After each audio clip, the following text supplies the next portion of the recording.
O Show. This is the Big O Show. This is the Big O Show. There's just one place to get our lowest payment on the new 2025 Acura Integra. $289 a month. It's the Season of Performance event at Acura of Pembroke Pines. #1 in the USA.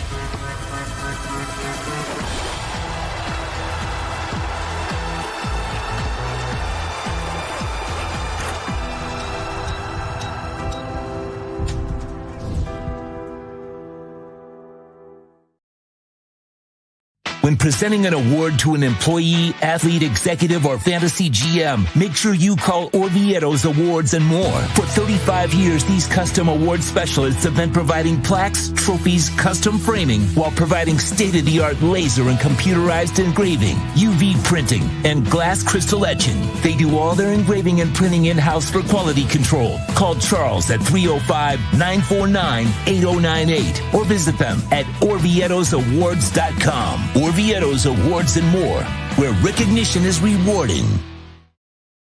For over 16 years, EJDconstruction.com has provided South Florida residents quality craftsmanship, accurate project management, and exceptional service. That's why EJDconstruction.com is an A-rated member of Angie's List and the Better Business Bureau. When you're looking for the right custom home builder for additions or home remodeling, please call my friend Eric at 305-433-4843. That's 305-433-4843 for EJDconstruction.com.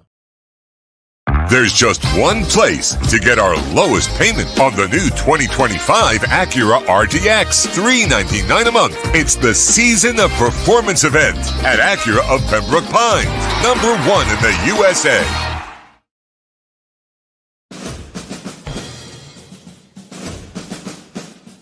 It starts every morning before the sun comes up.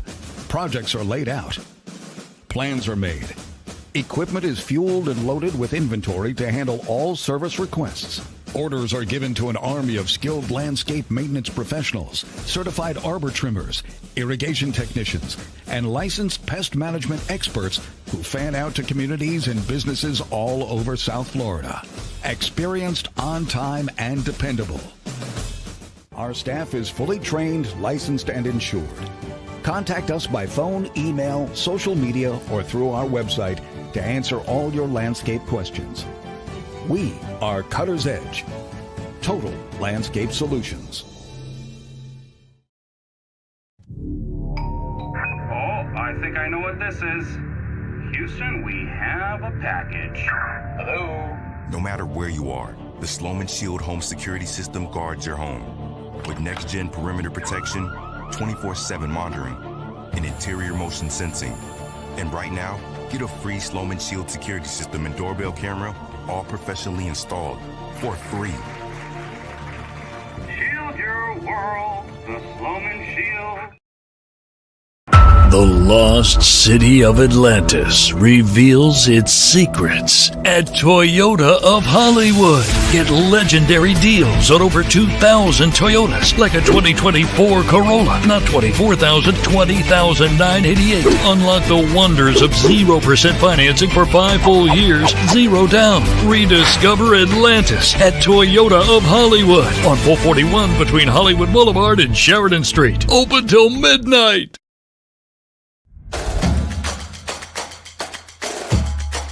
Welcome to Caneswear. New store, new items, same great experience. Family owned and operated since 2010, Caneswear has the latest merchandise from the Miami Hurricanes, Miami Dolphins, Florida Panthers, Inter Miami CF, and more. Come visit us at our store in Davie on University Drive, just south of 595, or online at caneswear.com. Caneswear, the spot Miami fans shop.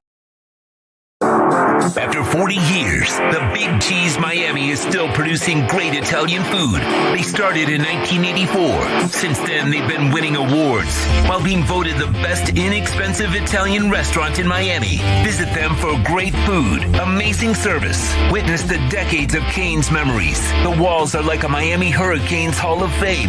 The Big Cheese delivers anything on its menu or party platter menu to your home, office, or even a park for a picnic.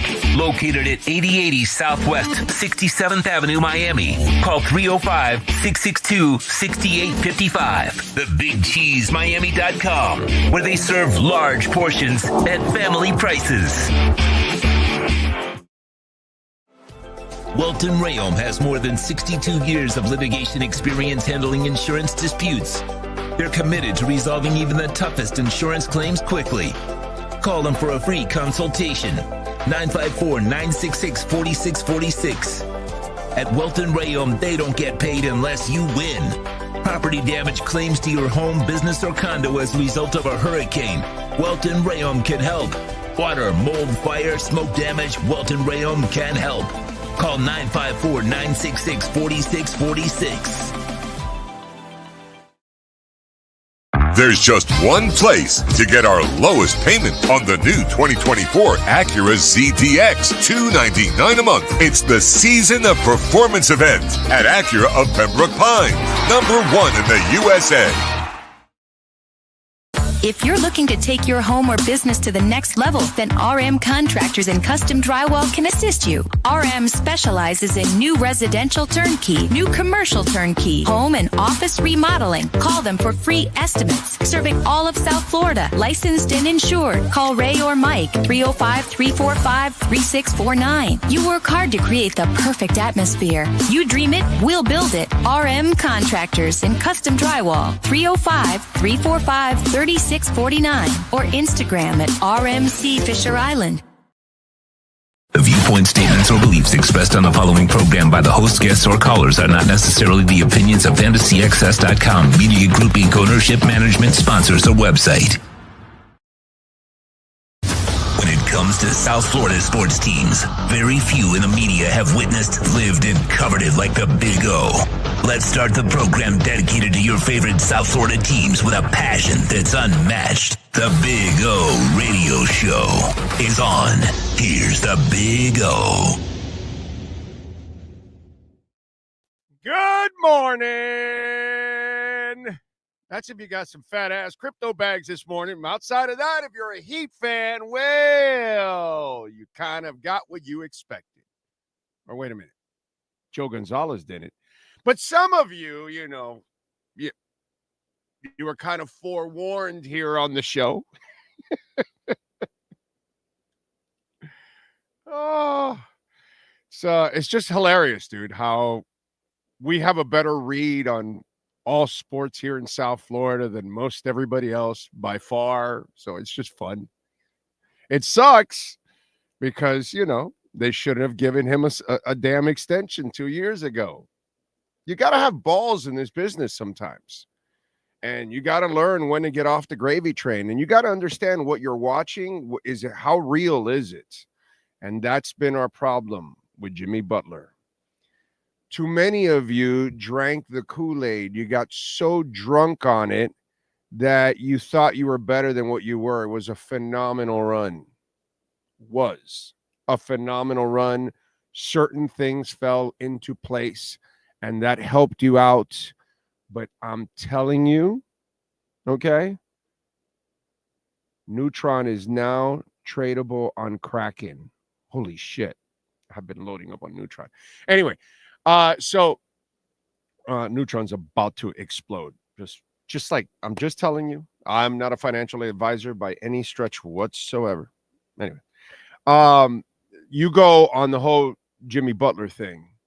And the problem for all of us at the beginning of this whole problem is, for those of you that are in love with Jimmy, for those of you that are pissed off at the Heat or something, or you're confused or whatever, or you fought me 2 years ago and, oh, what a dick. Wow, Big O's a jerk, bro. We've just had this great run and he wants to unload. I got a lot of that. Oh, dude, you're a jerk, bro. Oh, you're a Heat hater. Oh, no, you're a Jimmy Butler hater. No, dude, I don't hate Jimmy Butler. I certainly don't hate the Heat. I fucking love the Heat. Fucking love Pat Riley. Okay? I'll call it like I see it.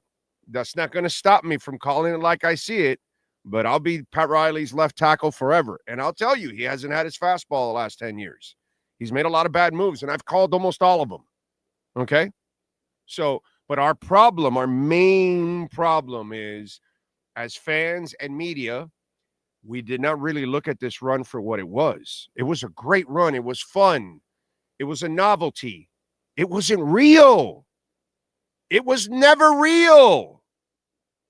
Could it have been a little flukish, like 03 Marlins, that the stars aligned, every mistake that could have been made by the opponent was made.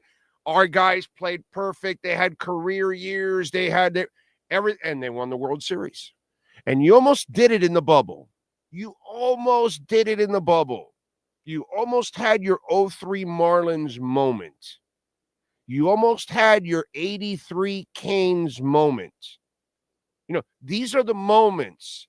Sometimes when teams win a championship, they may not be the best team on the field, the court, the ice, but they won it.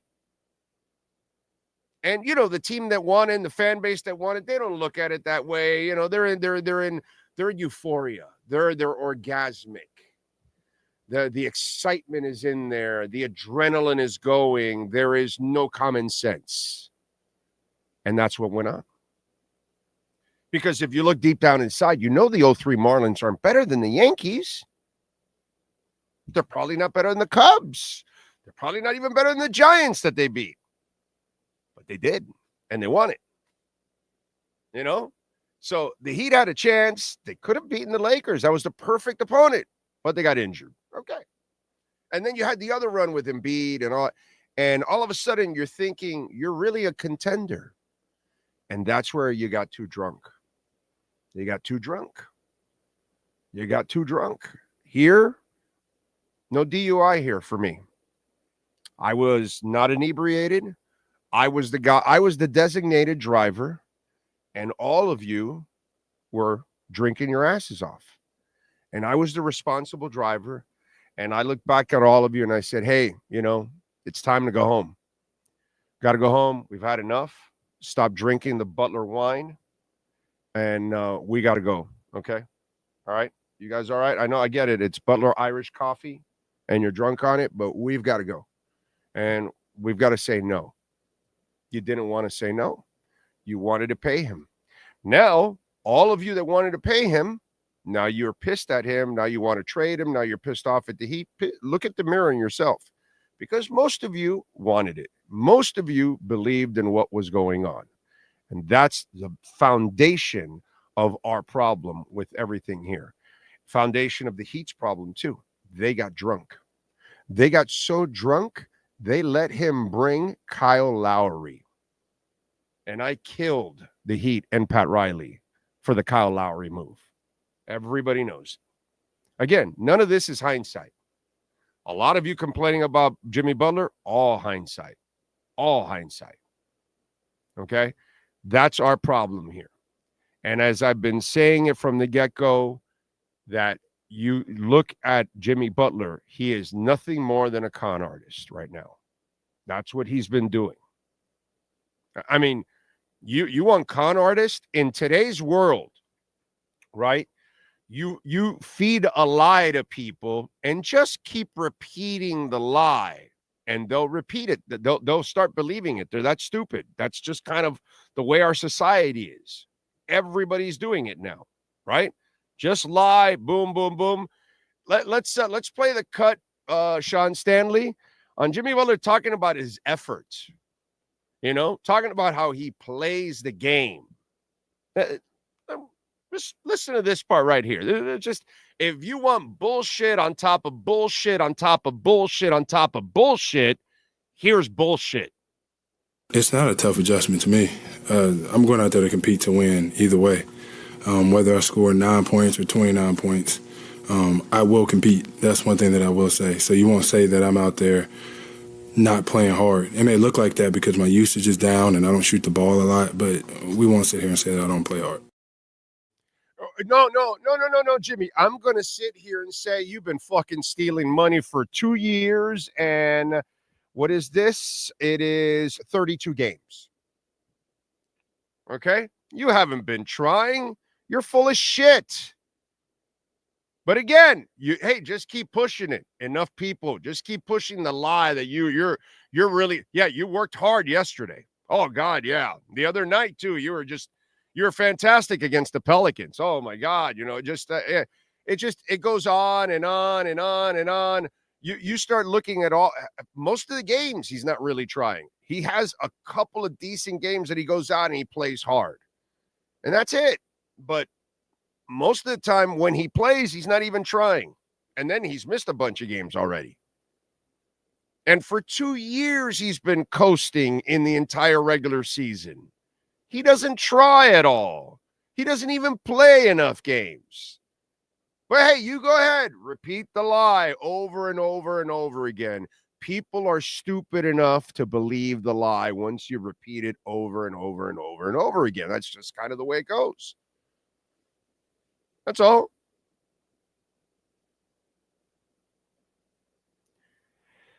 This is the problem. This has been the problem. And now they're stuck like Chuck. So first of all, we talk about the problems with the foundation of this whole thing. Too many people are misguided by everything that's gone on. And they kind of oversold it, right? Okay. Part two of what's going on with the Miami Heat is that everyone is handling this wrong. Everyone. First of all, let's go with the Miami Heat. You gave him the extension. You screwed up. You had to make the right decision at that point and part ways, get a bunch of picks from him at the peak, get off, reset. But again, Pat Riley is stuck in his ways. I'm hoping this whole mess forces him to say, you know what? I hate this, but we're going to have to really reset completely here in order to rebuild, because that's the only way to do it in today's NBA. With the multiple aprons, the fact that you need picks, you need space, all of that, you've got to work your way back to that. You got to work your way back there. You don't have the chips. So I'm hoping that this finally forces their issue. But you screwed up. Okay? You screwed up. And you also brought in Kyle Lowry. You let Jimmy Butler be the GM, and you failed because you had some silly love affair in prior years to him. And then when you went to buy it, you bought stock when it was already on the decline. That was stupid. So you've put yourself in this position. And now you're 2 years in, and it's 2+ years, and he doesn't try, and he doesn't work hard, and everybody sees it, and his body can't hold up, and now you can't even sell it to anybody. I'm going to be interested to see if anybody offers you anything except shit, like Bradley Beal or something like that. A guy I never wanted, remember? When he was available, I said, don't touch that guy. I don't know. No, but I'm the football guy. Remember that. Anyway, so you look at that. And then Jimmy Butler mishandling it himself, because this is what he does. He creates havoc wherever he goes. As long as he gets what he wants, he's fine. And then the second he doesn't get what he wants, like the money, all of a sudden he has no joy. Get the fuck out of here, dude. Tú eres un descarado. I've been saying it for a while now. That's what he is in Spanish. Un descarado. That's what he is. So when he goes, I bet you when you go play dominoes, watch out, those Cuban homies. Oh, hey, Jimmy, eres un descarado. It'll be eres un descarado. And then you'll hear the hit of the domino on the table. That's what's going to go. Descarado. That's what's going to go. Okay? So he's mishandling it because he's not playing. So he can't show off. He says, oh, I'm playing hard. Bullshit. Everybody sees you're not playing hard. The entire league sees you're not playing hard. The entire league sees that you don't have the body that can hold up, which, by the way, have I not been saying that for a while? Have I not been saying that part of this con game is that he cannot play for long stretches hard for long stretches because his body will break down? Have we not been saying that for like a year now? Have I not been telling Ira Winderman that all the damn time? But here's the twist to all of this. Players get everything they want every single time pretty much in this league. They always end up having the last laugh. In the NBA, oh my God. In the NFL, you could get screwed big time. But in the NBA, you could do all kinds of shit. You could be Anthony Davis and wear a Mickey Mouse shirt or whatever it was in New Orleans and then be in Los Angeles right away. You could be Shaq and tell the Magic is Mickey Mouse and I need to go and you're gone. You know, that's the way it is. Harden can do all kinds of terrible shit all over the place and he still gets traded and moved and he gets his money. And that's the only joy that this guy's talking about is money. Here's a great line from Jimmy Butler. Play the no joy line, because that to me on Jimmy, Sean, is just absolutely awesome. Let's hear Jimmy Butler on No Joy. What will fix it? What do you want to see happen to fix it? What do I want to see happen? I want to see me get my joy back from playing basketball. And wherever that may be, we'll find out here pretty soon. But I want to get my joy back. I'm happy here, off the court. But I want to be back to somewhat dominant. I want to hoop. And I want to help this team win. Right now, I'm not doing that. Can you get your joy back here on the court? Probably not. I want to help this team win. Can you get your joy back? Probably not. What is it? Do you really want to help this team win? Or oh, and notice, by the way, when he says about damn it, what is it? Can you replay the cut again, Sean? I'll tell you. I'll tell you when to stop. What will fix it? What do you want to see happen to fix it? What do I want to see happen? I want to see me get my joy back from playing basketball. And wherever that may be, we'll. Okay, wherever that may be. I want to see my joy get back. And wherever that may be, watch his face. Sean, if you could do me a favor, go over, since it's early in that video, look at the video and try to freeze his face when he says wherever that may be.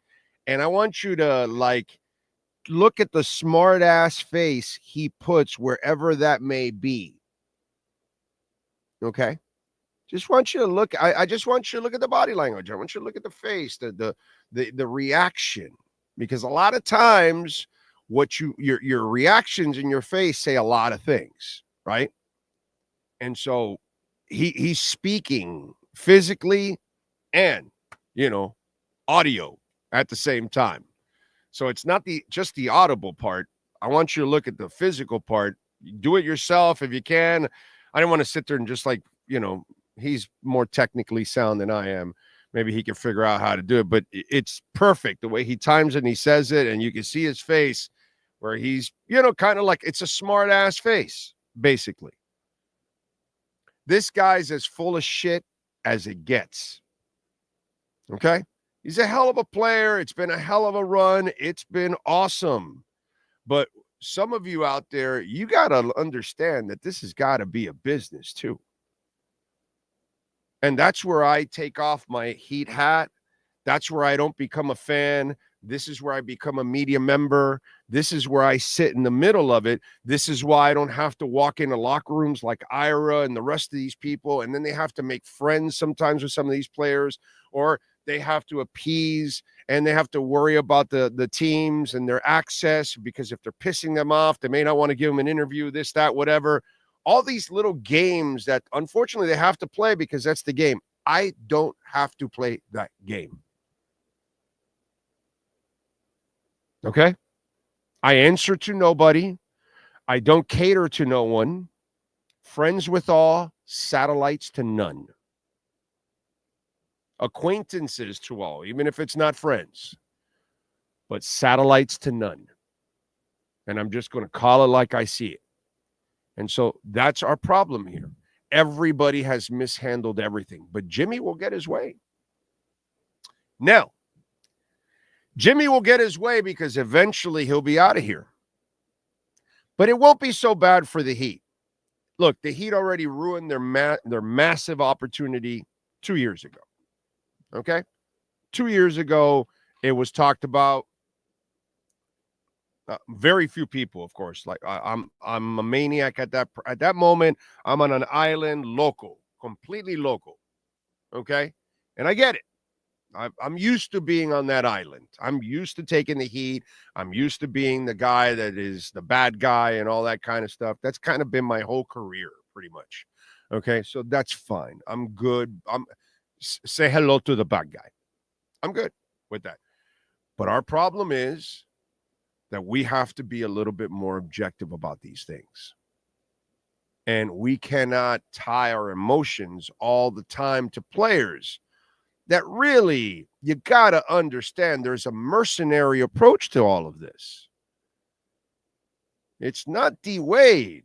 It's we shit on D-Wade. We gave Whiteside the money instead of D-Wade the money, which I was losing my mind on the Whiteside deal, if any of you follow the show. I killed Riley for that. I was not a fan. I understood they thought potential and all that bullshit, but I would have never given him that money. So it is what it is, but those are the people you treat, the D-Wades and all that. You can let those people age gracefully on your team because you drafted them. They gave you your entire career. They deserve the UDs. What they did with UD, I freaking love it, dude. They let UD go out on his terms pretty much. He probably played, 3, 4, 5 years extra than he should have. Let's be honest. But he added the leadership and all that, and he earned it. I have no problem with those kind of things. But I do have a problem with certain players that, when you see what's going on, you got to be able to get off that gravy train. So everybody has mishandled this. Now, Jimmy will get his way because if he really is going to opt out, and if he does that, he gets his way. Fine. If he gets traded, he gets his way. If the Heat are able to trade him, at least they get something. They ruined the big opportunity 2 years ago. But light at the end of the tunnel. If he opts out, Heat still win, ladies and gentlemen. Okay, they may not get compensation and all that, but they're going to get the cap space, and they're going to have exemptions and cap space and all kinds of stuff and more flexibility. So that's a good thing. So there is still a light at the end of the tunnel now for Miami. Why? Because it's going to end this year. It won't be. I was terrified that he would pick up the option. And then you're stuck with him another year, and you're not going anywhere with a guy that's broken down. He can't hoop like he used to. He can't do it, but he wants to fool people and get somebody to trade for him. And now he wants to do it without proving it. Leave everybody in the dark and sucker the next person for the $100 million contract.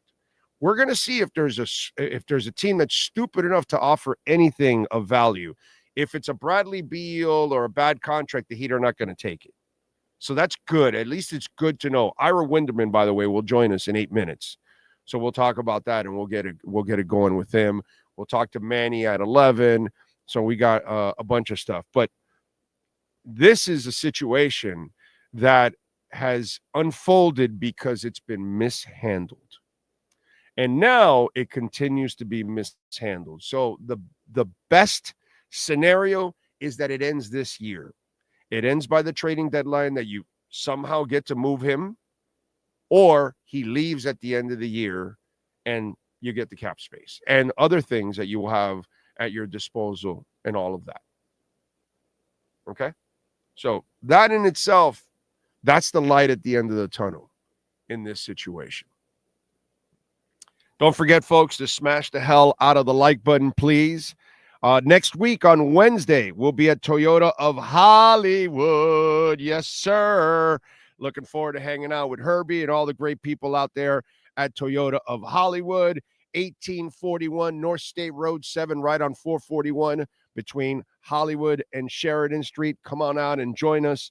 We'll be out there starting off at noon. Remember, we do the show the second Wednesday of every month there, and we always do it at noon. They've got over 2,000 vehicles right now to purchase, over 1,200 vehicles. You can finance a Toyota truck as low as 2.99% financing. You can lease a 2025 truck for $299 a month for 36 months. They've got all kinds of stuff, $500 military rebate, $500 graduate rebate. Folks, get on down there, check it out. Check out the brand new, whether it's the Camry, the Corolla. They got all kinds of holiday savings going on right now. They're open till midnight. Okay. And like, I want to say 99% of the cars are under roof because they've got like, I don't know, like 7, 8, 9, 10 floors. That thing is enormous. I've never seen a bigger dealership in my life. Multiple restaurants. So if you're there changing your oil, rotating your tires, whatever it is, getting some service done, you can hang out. They've got a beautiful lounge, TVs, restaurants, Subways, an Italian place, all kinds of stuff, man. They are just absolutely amazing. It's like it's a super center. It really is a super center. So check it out. Tell them that Big O sent you at Toyota of Hollywood, and the service is absolutely amazing too.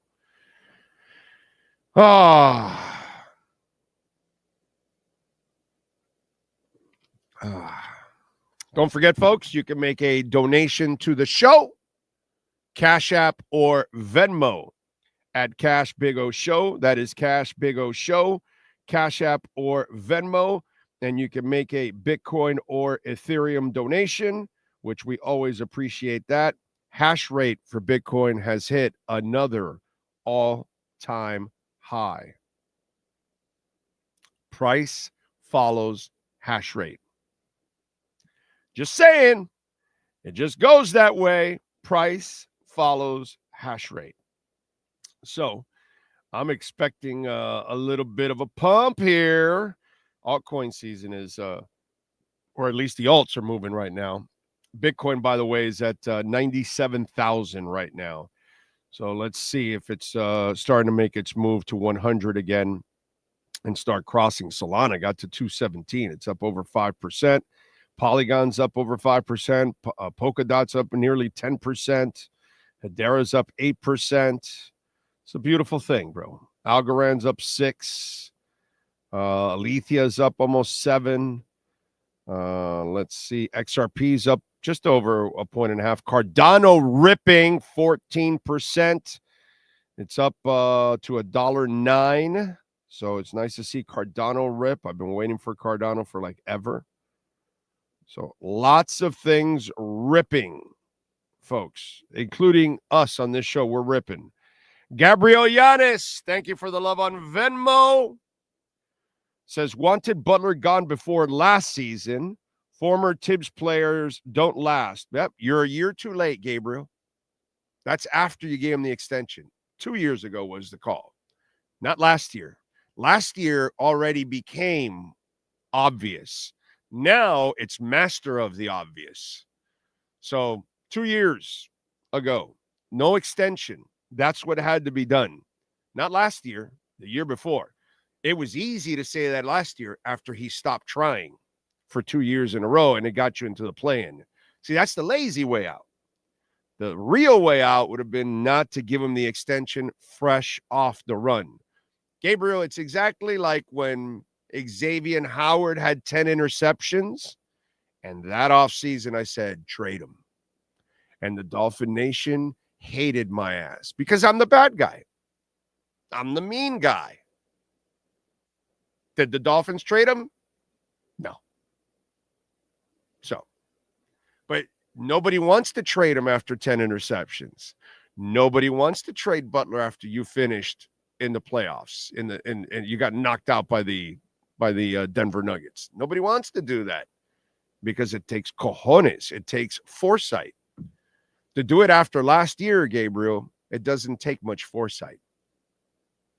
I'm just saying, I appreciate the Venmo, but last year for me, you're already late in my eyes because you had no foresight. That's laziness. That's 2 years of watching play in. You've already seen the decline. You picked up on it. Congratulations to you on that, at least, because some people didn't even catch up on it last year. Now's when you want to do it. And that's why, to me, your complaints now are hollow as hell. They mean nothing to me at all. No, you can't complain about Butler. Why? It's way after the fact now. And don't bitch at the Heat. You were just as blind as the Heat. The only thing is the Heat get paid to do this. You guys don't. So anyway, Bam's game is based on hustle and athleticism to compensate for his lack of shooting and size, which will not age well. Move him before 30, mark my words. It'll be harder to move Bam unless it's like a made team. I say you keep Bam because he helps you in everything else and defends and everything, and he's a good player for the culture. What you do is you trade Hero, Gabriel. Now I'm the bad guy again. Remember, I've been labeled the bad guy again here. Okay, because that was my thing now that I've started with. Okay, Tyler's healthy. Trade him now before the deadline. If he stays healthy in the next month, that's the one you got to make. Again, I'm the bad guy. He's playing so well. Why would you do that now, Big O? Why would you trade him when he's playing the best he's played in his career? Exactly.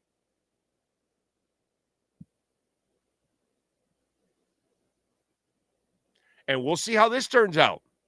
If they keep him, and we'll see if he stays healthy. And I'm wrong that he turns some proverbial corner and he's arrived and all of that. Same shit.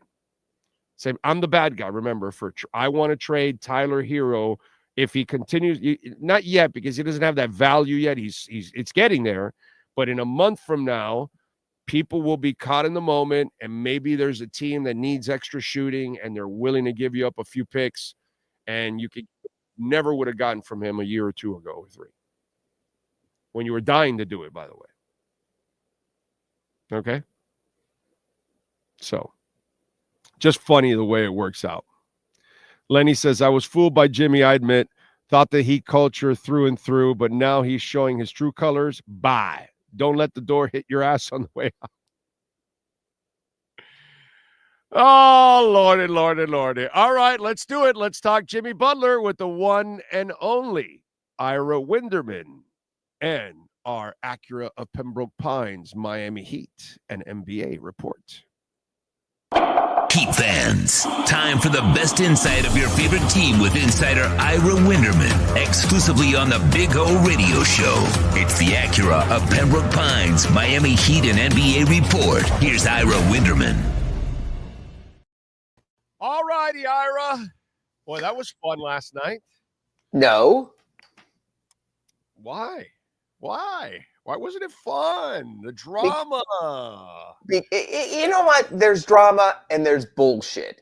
And to me, in my perspective on this, sometimes the bullshit just gets in the way. No shit. And you have guys like Bam Adebayo and Tyler Hero and Eric Spoelstra busting their ass to try to find a way to salvage this season and to make it more than what we've seen to this point. So, yeah, I understand. I even spoke to an NBA executive about a week ago, and I said, is this league any more about the players and the games and the personalities, or is this league all about the transactions and the trades and the waiver wires? And he said, look, Adam Silver knows what gets publicity. He knows what can fuel this league as well. And so, yes, if you're into the transactional stuff, hey, it's the second Christmas within a week, and I get all that.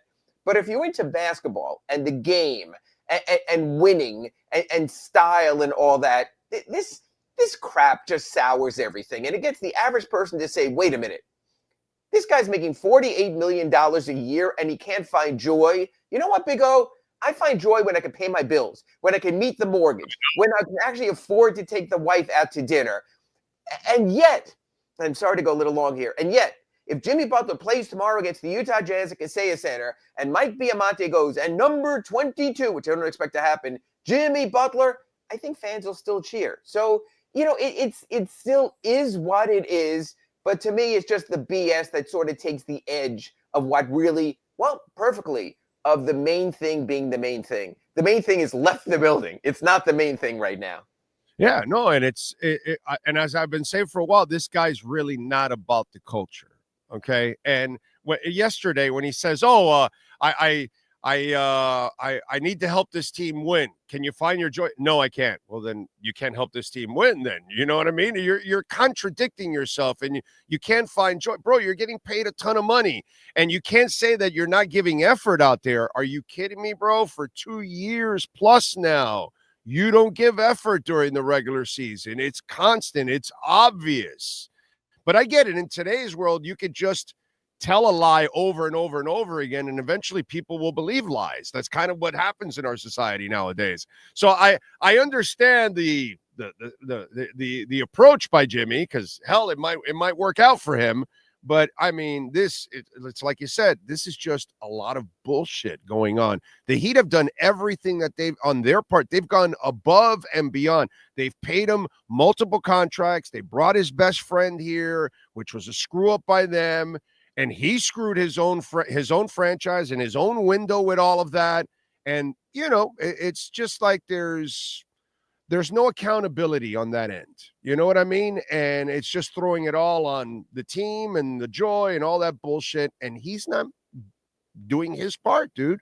No, he threw Eric Spoelstra under the bus. I mean, when you talk about people you might throw under the bus, Eric Spoelstra might be at the back of the bus when I'm going through my choices. I will say this, because I want to give perspective. If we take Jimmy at face value, which is very hard, but if we do, and his post-game screed last night about him being shuttled out of the offense because Tyler Hero's a leading man, because this is the three-point league right now, because they're trying to get Bam Adebayo with his max extension back in a rhythm. Let's take all of that into account.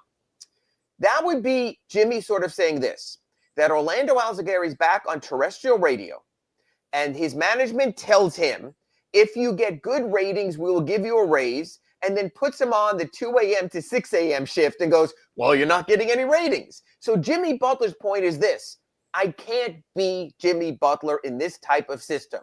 I can't be Jimmy Butler as a third wheel.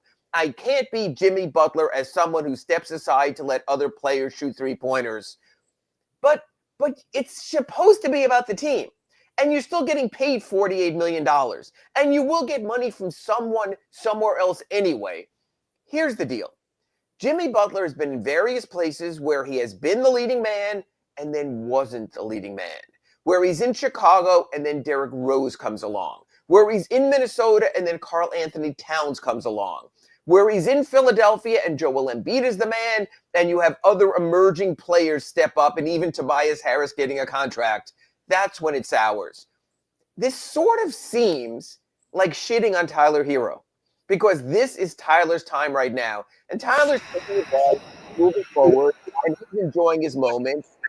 But it's really kind of crappy that Tyler Hero has to answer questions like this. I felt bad. Bio has to answer questions like this. But Big O, we wouldn't be doing our jobs if we didn't ask questions like that. Because if something is messing up the team chemistry and the team vibe, hey, that still matters, because the latest I checked, even while Jimmy might not be happy with his contractual situation, they're still keeping standings. There's still a playoff race and a play-in race. There's still something to play for. We're not even halfway through this right now, which is why I am so curious and checking my phone right now to see what the Miami Heat do next. Because is it tenable to simply let this play out the way you did last night and Wednesday night? So, Big O, let you offer your thought first, and I'll give you mine. If you are Pat Riley, if you are the Miami Heat, what is the next step ahead of Saturday's 8 p.m. game against the Utah Jazz? I'm actually putting him on ice. Why? Because if I'm going to trade him, I'd rather not play him, because he's not going to play hard. He's going to protect his body. I've been telling you for a year now, right? His body can't stand the punishment. He cannot play for extended periods of time. He will not give you weeks or a month or 2 months of Jimmy ball because he cannot. So this scam now has gotten to a point where he wants to make this move without even proving to everybody else he can do this. So if I'm the Heat, since he's not going to display his skills so I can get the better deal for my team, well, then I'll just put him on ice. That way I don't put him on ice. How? Just tell me, how are you putting him on ice? You can't actually just inactivate him? Well, you can put him on ice by asking him to stay away from the team. You can put him on ice by having him sit on the end of the bench. You can put him on ice by having him in uniform and sitting on the end of the bench. Which of those three are you advocating? Out completely, away from the team, away from the vibe, because I don't want him around my young people. So he's out. And hey, if somebody's interested, well, listen. If not, hey, at the end of the year, you said you'd opt out. You can opt out. Have a great. You know what? The Players Association has said you cannot force a player away from your facility if he wants to be there. So there's going to be a little push-pull there also, where Jimmy might say, I want to work out. The other option that I don't have him on the bench, what do I have him at? I'm saying your other options are be away from the team, which Jimmy can protest. Have him on the bench in uniform and not playing. Have him on the bench and out of uniform so he can play and he can wear his Alo clothes and his big face coffee sweatshirt. That's what I would do. Let him be a billboard. Let him be a billboard. Let him sit there because, one, I eliminate the risk of injury. So I'm not stuck because if he gets injured, he's going to pick up his option and you're screwed. So I'm going to get my way and I'm going to get my space next year, that $14 million exemption I have, all that other stuff that you guys have listed. So I have at least some flexibility. And again, if you're smart and you follow Orlando Alzagari, Pat Riley, you trade a Tyler Hero next month for whatever you can and really pick up a bunch of picks and really open up space. But anyway, that's I'm going to leave the second point for another day because we have our accurate Pembroke Pines reports all the time. But I want to go back to your first point in this. Another subject, but I would protect that. And then if somebody wants to trade them, because you know they're going to only offer you Bradley Beal and bullshit like that anyway, so you're not going to take those kind of bad contracts back.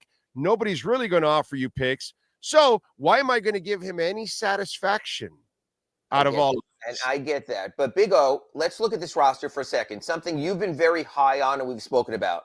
This roster has a lot of really good future thought.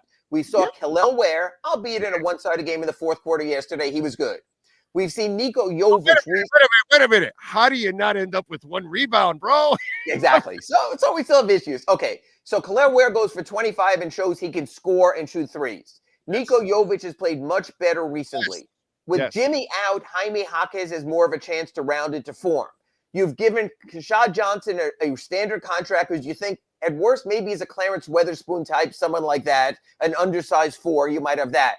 Isaiah Stevens now is a two-way contract. Very interesting with his passing. One of your favorites, Pella Larson. But here's the deal. Can we bring Jamal Mashburn back so he can pass a shot off to Keshad Jones? Fair enough. I'm sorry, I digress. I'm sorry. Go Fair enough. So you have plenty of young talent on the Heat.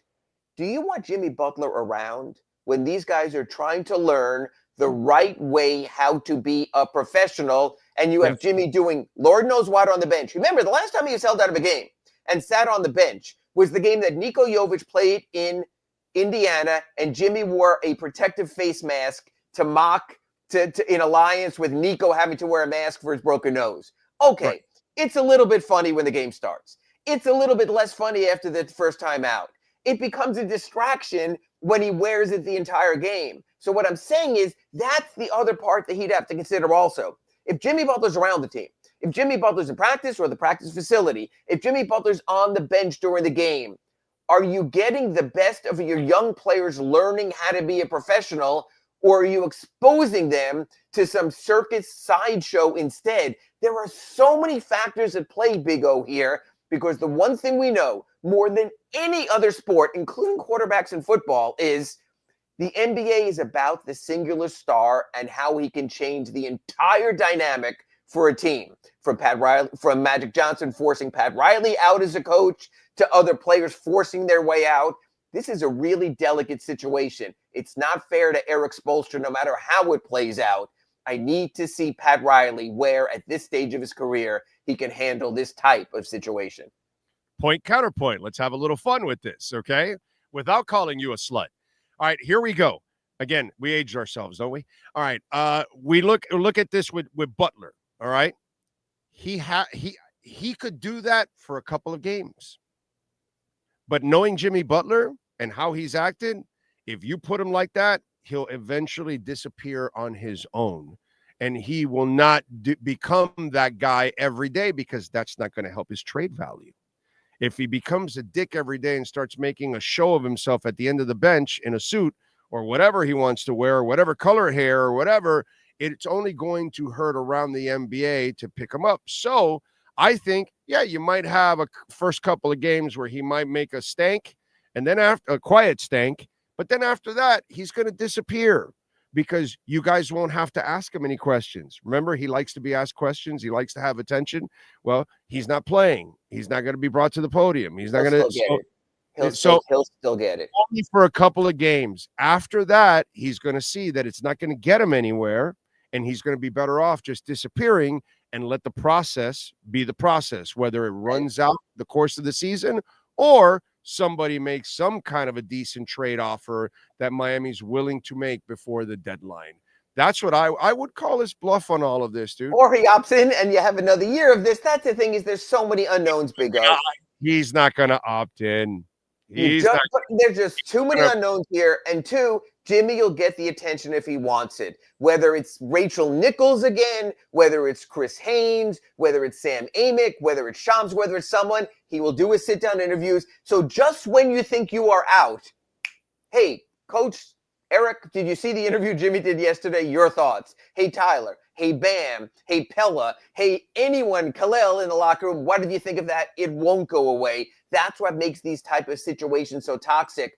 On the other hand, no matter how a player acts out, the one thing we've learned in today's NBA, there's always another spot. For example, you know who's beloved right now with the Los Angeles Clippers? James Harden. James, get me out of Houston, Harden. Get me out of Brooklyn, Harden. Get me out of Phoenix, Harden. You know who's beloved right now in Dallas? Kyrie, I'm not showing up. What COVID, anti-Semitic comments. Now he's a Mavericks fan favorite because he's playing well and he's winning. The one lesson we've learned, for as much as you could talk about acting out and not doing the right thing, if you win, if you help your next team, Jimmy Butler's next team's fan base will love Jimmy Butler, just like they did here after what happened in Chicago and Minnesota and Philadelphia. Yeah, that's if that body can hold up wherever he goes. And it will at the beginning, because a motivated Jimmy Butler is a completely different Jimmy Butler. A motivated Jimmy Butler is still one of the top 15 players in the NBA, but how long can he sustain that at 35, 36 years old is not the same as when he arrived to the Miami Heat at 30, 31 years old. That's the difference. So the other players I mentioned, a little bit younger, able to do it more. But that's what happens. The players run the asylum. It's the NBA. Oh, that's true. That is true. And I said that before you came on, that in the end, players in the NBA end up getting what they want. Sure. And Harden is the number one example. Or you could be Anthony Davis and wear a Mickey Mouse shirt for New Orleans, and the next day you're in Los Angeles, and Shaq can say, "Hey, Orlando, you're just a Mickey Mouse town. I'm headed to Los Angeles." That's just the way it is in this. Paul George, whatever. Right. It just, everybody gets their way in this league. Shams yesterday put out the report and put some comments out there in the report.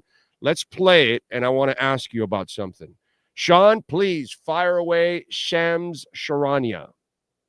David, let me translate this. Sources tell ESPN that Jimmy Butler has indicated to the Miami Heat that he wants the organization to trade him. He wants to play anywhere but Miami. Sources also say that he does prefer the Suns, Warriors, Rockets, Mavericks as desired destinations, but both sides have met over the last week, the Heat with his agent, to try to diffuse this situation from my understanding, but it has reached a point of no return. And one issue that has circulated in the last 24 hours is the Heat implying to Jimmy Butler and people around him that he might not have been putting forth or playing his hardest in Wednesday's win against New Orleans. And that was a breaking point of sorts.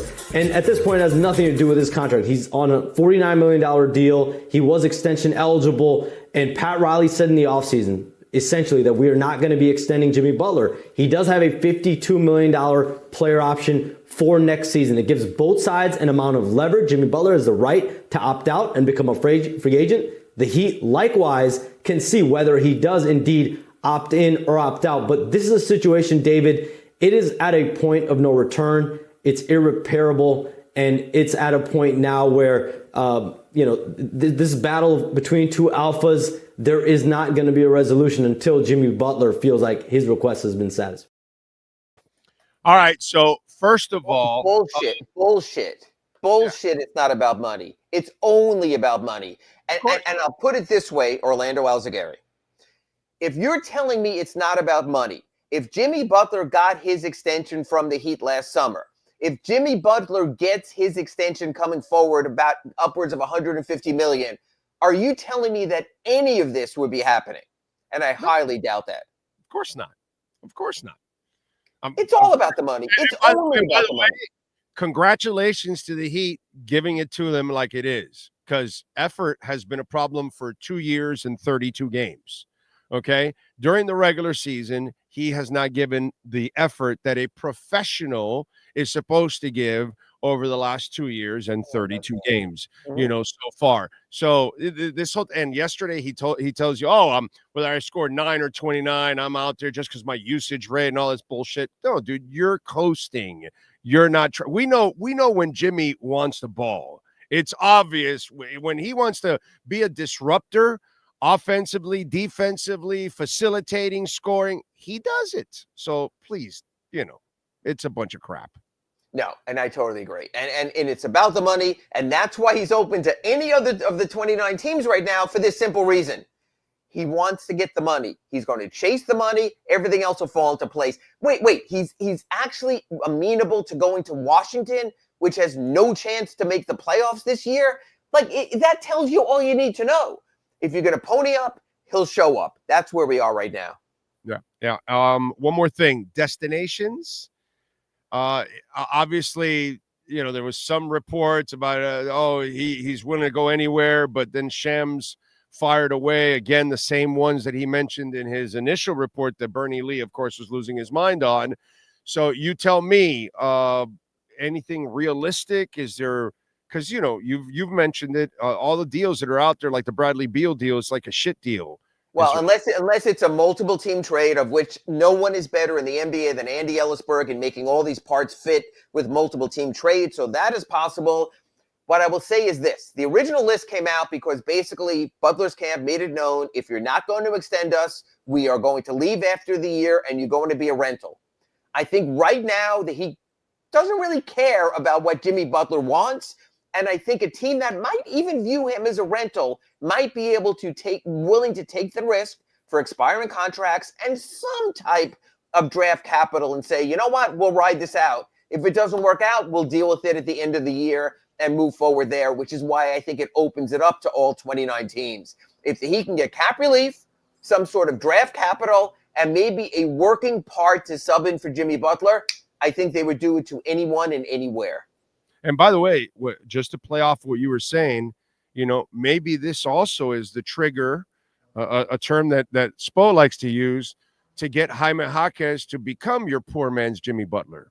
Well, it'll open the opportunity. It'll open the floor for others, but you're not going to be as good a team without Jimmy Butler. You're just not. Even different Jimmy Butler. That's why I said poor man, because he brings those kind of elements that will then complement the three-point shooters that you do have, is what I'm saying. Right. So you'll have a little bit of the grit guy that goes out there with the blue collar. But you're still desperately involved in a playoff race where 1 or 2 games can mean everything. Where last night against the Pacers meant a potential tiebreaker. You have such little wiggle room to play the development game, the what if game, the we'll wait you out game. Because you know what? One day you could wake up in 4th or 5th place, based on especially how Orlando is going right now. But you know what? the next day you can wind up in 8th or 9th place because you have Indiana, because you have Atlanta right on your heels there with very little wiggle room, with Philadelphia still possibly moving up the standings. So the timing sucks. The Heat are limited in what they can do. And yes, they're the Heat still. They'll still play to win and still live in the moment because that's who they are. Listen, as I can say this, I'm good with all of this. I'm good. I'm good that you can turn the page, move on from this. You need to. You can now focus on your young guys, which is what I wanted from the get-go. I wanted more developmental year. I don't mind if you take a step or 2 or 3 back. If it's going to help you take 5, 6 steps forward, that's what I'm all about. You've given us more than enough winning for a quarter century, for God's sake. It's all good, dude. It's smart basketball. It's smart business to take a couple of steps back. You don't have to keep forcing the issue to try to spoil and live up to something. You're trying to live up to an expectation right now that you've set that is unrealistic because you don't have the proper pieces in place. You know what to do as an organization. You know the kind of players you need. They got to know in the building they don't have it. I totally agree. And as we conclude, at least once when you ask me, what do you have coming up in the paper? I can tell you, you know exactly what I have coming up. Yes. And follow him on Twitter at Ira Heatbeat so you can get all of the Heat nuggets. Ira, have a fantastic weekend, my friend. I appreciate it. I will. The next week we come back with our accurate Pembroke Pines report. We'll do a little investigative look into the new player the Heat got in exchange for Jimmy Butler. Catch you next week, Big O. Thanks. You got it. You got it, Ira. Thank you very much. And make sure you subscribe to the South Florida Sun Sentinel and visit our friends at Craig's Inns, Acura of Pembroke Pines. They are getting it done as always. Larry Schlossberg, Pat Nasto, Tony Stampone, all the amazing people out there, man. And let me tell you, Mike Chan, Jordan Ferber do a great job in the service center. The Integra right now, folks, the 2025 model, you can get 3.9% financing for 60 months. You can get it for $339 a month. The RDX, brand new 2025, you can get it $399 a month. In stock for immediate delivery. The ZDX, get electrified, and it is awesome. 0.9% financing for 72 months. No payments for 90 days. You can get it for $449 a month. That is a joke. The MDX Tech 2025, $10,000 off the MSRP. Get on down there. Tell them that Big O sent you at Craig's Inns, Acura of Pembroke Pines. You've been listening to the Acura of Pembroke Pines Miami Heat and NBA Report with Ira Winderman. When you're looking for award-winning service and great deals from the #1 volume Acura sales dealership in the Southeast United States, you go to Craig's Inn Acura of Pembroke Pines at 15601 Pines Boulevard in Pembroke Pines. There's just one place to get our lowest payment on the new 2024 Acura ZDX, $299 a month. It's the Season of Performance event at Acura of Pembroke Pines, #1 in the USA. Hi, this is Jeff Welt from Welton Rayom. Dan and I have been in business together for over 22 years. We're not your typical lawyers. When Dan's not working in the office, he's flying his stunt plane. When I'm not in the office, I'm either getting tattooed, bowling, riding a motorcycle, or going to concerts. We might not be your typical attorneys, but we are aggressive attorneys, and we'll do whatever it takes to get you what you deserve. Consultations are always free. Call us anytime, 24/7. Welton Rayom can help. Oh, great. You have a doorbell camera. Now you have a front row seat to your house getting robbed. They're breaking into my house! Ooh, there goes the TV. I'm sure it'll turn up at the pawn shop. No, not the TV! Just because you can see them, that doesn't mean you can stop them. With Slogans, you get 24-hour monitoring, a free home security system, and professional installation. Plus, free doorbell camera, one that'll actually work for you. Get out of my house! Get out of the house! Call 1-800-ALARM-ME. The viewpoint statements or beliefs expressed on the following program by the host, guests, or callers are not necessarily the opinions of FantasyAccess.com, Media Group Inc. ownership, management, sponsors, or website. When it comes comes to South Florida sports teams, very few in the media have witnessed, lived, and covered it like the Big O. Let's start the program dedicated to your favorite South Florida teams with a passion that's unmatched. The Big O Radio Show is on. Here's the Big O. Righty, welcome aboard. Welcome back. Yes, sir. Time to rock and roll with our Caneswear Miami Hurricanes report. And right now, Bitcoin is up 1%. It's up over 97,485. And why is it up? Because fucking Manny Navarro's on. That's why. Manny's going to join us. So if Manny joins us, you know Bitcoin's got to start pumping. Here we go. Watch it go past 100,000 during this interview. Yeah. A lot of pressure. 2,500. It needs to pump right by the end of this interview. Let's see if Manny can live up to it. Sean, are you having struggles here getting everything ready? Because you got me solo on a big cheese board. I think he is having trouble. I see him putting the double. No, I brought you in so you could bring him in because it wasn't 11 o'clock yet. So I didn't know if you wanted to do something before. Yeah. So, Start it off. Let's go. Fire off the Caneswear. The viewpoints, statements, or beliefs expressed on the following program by the host, guests, or callers are not necessarily the opinions of FantasyXS.com, Media Group Inc., ownership, management, sponsors, or website. If you're a Miami sports fan, there's only one store to go to, and that's Caneswear at Miami Fanwear in Davie. They're your one-stop shop for all your inner Miami CF, Canes, Dolphins, Panthers, and Marlins merchandise. They have hats, t-shirts, game day jerseys, and so much more. Located at 2655 South University Drive in Davie, and open 24/7 online at caneswear.com or innermiamiwear.com. Call them at 954-835-5597. Caneswear, the spot where inner Miami and all Miami sports fans shop.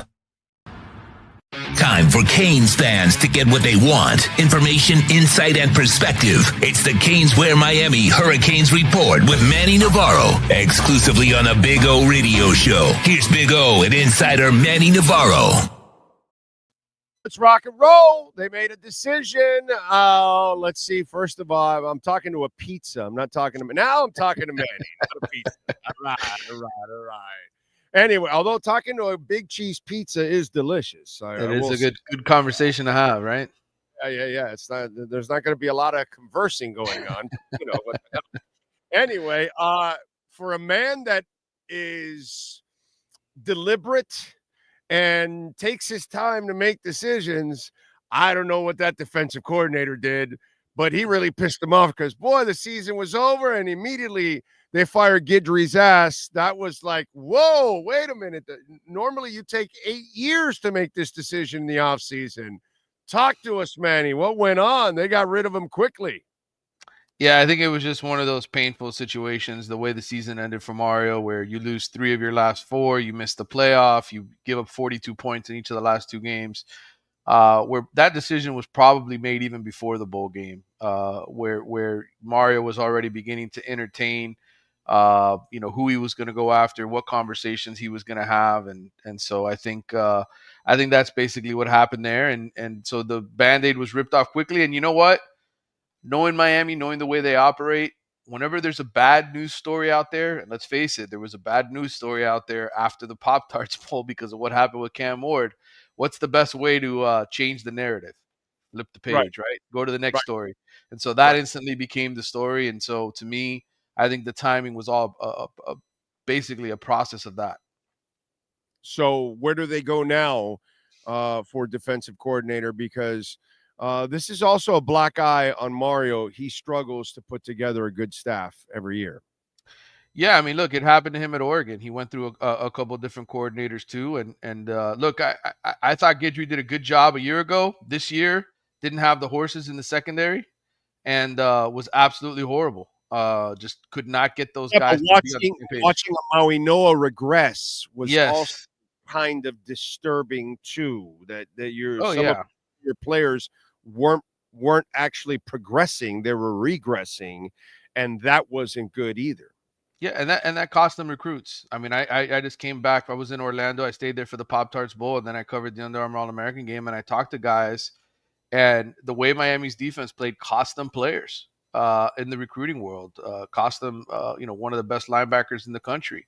To see, Maui Noa regress the way that he did, to see the defense struggle the way it did. So it was costly. And that's what I tried to tell people all season every time you and I had conversations, right? Because this recruiting thing gets so crazy, these kids commit as juniors and sophomores, and, can you hold on to them all the way until the end? It's a difficult process. But how bad Miami's defense was cost them players and cost them progress. And so, look, the offense was sensational. You had one of the best quarterbacks in college football. Miami finally had an elite quarterback, after all those decades of having bad ones. And you let the defense go. And that's the trick in college football, man. You got to put a complete team together. And I think if you look at the 4 finalists right now, the four semifinalists in college football, all 4 of those teams can play defense. And I think until Miami gets back to playing that elite style defense, you can score a bunch of points. You can't stop anybody. You're not going to win anything important. Yeah, you got to get some stops, man. And to me, and again, I'm already now on the record. I was wrong about Mario. I don't know if this changes anymore now. The way what I've seen from 3 years, I am not impressed whatsoever how he handles game day, how his teams are unprepared, undisciplined. It frustrates me. He can't build a staff. And then the Cam Ward situation. And I have so many questions about it. Like, first of all, did you negotiate an NIL deal that said you only played a half? And if you did, one, as a school, why would you agree to that? 2, if you're a player, why would you even attempt to do that? That's stupid to put your career at risk for a couple of extra bucks. You're going to the NFL, dude. You'll make that money back. You're going to be drafted pretty damn high, so you're going to get some money. And then on top of all of that, you don't tell anybody. You kind of surprise everybody with it. I thought it was managed so poorly. And then it also tells me as a coach, you're not confident enough in your abilities to say, you know what, Cam, let's turn the page. Let's see if Williams can handle this. Let's prepare him for the next month. Let's get him ready for this moment. And we get to really find out about him a little bit more. But you either didn't have confidence, and when he came in, you weren't much of a coach or a team at that point either, which, by the way, doesn't give me a lot of hope for next year either, because all of a sudden now you're going to need to find another Cam Ward to like erase all your faults to get to where you were this year.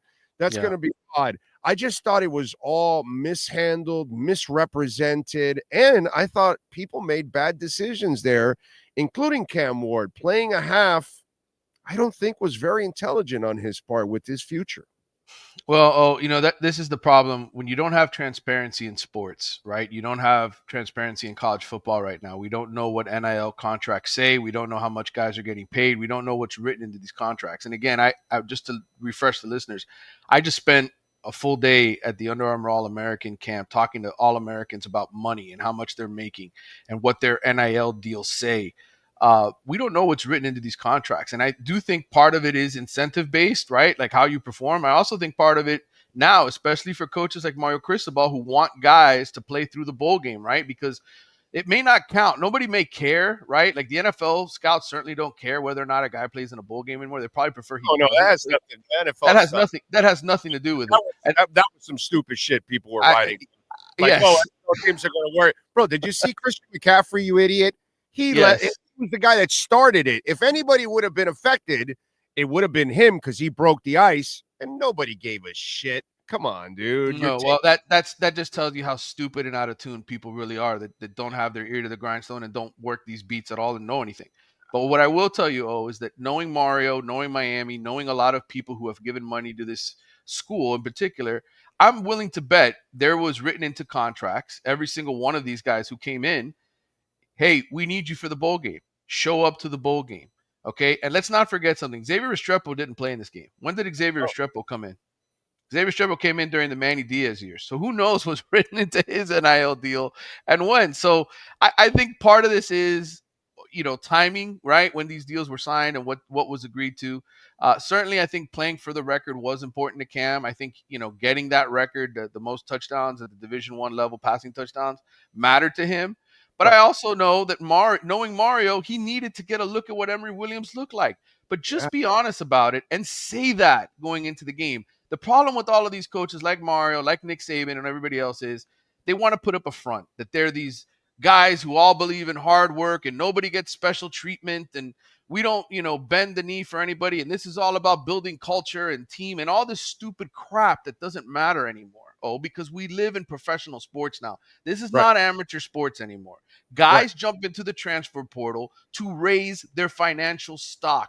They want to hold the schools hostage and say, pay me or I'm leaving. That is the world we live in now. Playing for your university because you love your school does not exist anymore. Does not. Everybody's out to make money. So this is a mercenary sport. It is professional sports. And stop acting like it. Stop acting like it's college and everybody's all for the team and all this stuff that doesn't matter. And once Mario gets over that and starts acting the way that everybody else does in this business, where you have to treat this like a business, those type of things won't happen. And that's why that happened. It happened because Mario just didn't come out and say, hey, Cam's going to play a half. This is what we agreed to, so he makes his money, and we're going to get a look at our young quarterback in the second half. Just say it. And by the way, that was not a good look. And I'm thinking, oh, my God, is there another Cam Ward available for you in the portal? Because if you can't find a magic man, you're not going to have even the same season you had this year. Yeah, okay? I mean, the coaching staff has not proven to be that kind of difference maker. I'm just saying. No, and listen, Emory Williams, God bless that kid. He gave up his left arm a year ago for Miami in that Florida State game, and he certainly won over a lot of teammates. But I'm not sure what anybody was looking at when they go back and watch the film of those two games. Emory Williams is not an elite quarterback. He's not even close to that. He is a backup quarterback, a guy that needs to be developed, and it's obvious that he is nowhere near the level of Cam Ward. And so you have to, and I said this to you weeks ago, it would be coaching malpractice for Miami not to look in the portal. Now, they haven't gotten anybody yet. Okay. That's not to say that they have been slow on the trigger in finding somebody. Wait a minute. Does it help or hurt them that you had a Heisman Trophy candidate and you couldn't even get in the playoffs? You couldn't get into the ACC championship game. You couldn't win the ACC championship. You underachieved. I wonder if the Cam Ward experience was fun for all of us, but for the coaching staff, was it successful long-term? Is it going to help you land the next guy? Or did the next guy say, shit, dude, yeah, he put up some stats, but they didn't do anything. They didn't win anything. Listen, there's different layers to this onion, right? I think certainly you need proof of concept as a coach. And Mario was facing a lot of backlash saying he was a quarterback killer. Well, now he's got a season where he was able to bring somebody in, and statistically, that guy turned himself into a first-round pick by coming here, right? So you have proof of concept. Now, everything else is the number one quarterback available in free agency always going to pick Miami based on that? Probably not, because every guy wants something different. In Cam Ward's situation, this is a guy who was a zero-star recruit, played at Incarnate Word, played at Washington State. Going to Miami was a leap up for him. But we're talking about guys now that may want to leave Alabama or Texas or Ohio State. Are they going to come to Miami when they know that this program hasn't won diddly shit in over 20 years? Probably not. So it's just a matter of perspective here. They will get a quarterback. They will get somebody who is interested to come in and want to play quarterback because they had success this season. Are they going to get the best guy again? Probably not. And so that's why this coming season is so important, because now what Mario has to prove in year 4 is all of these great recruiting rankings and everything that we've done for the last 3 years, that has to mean something.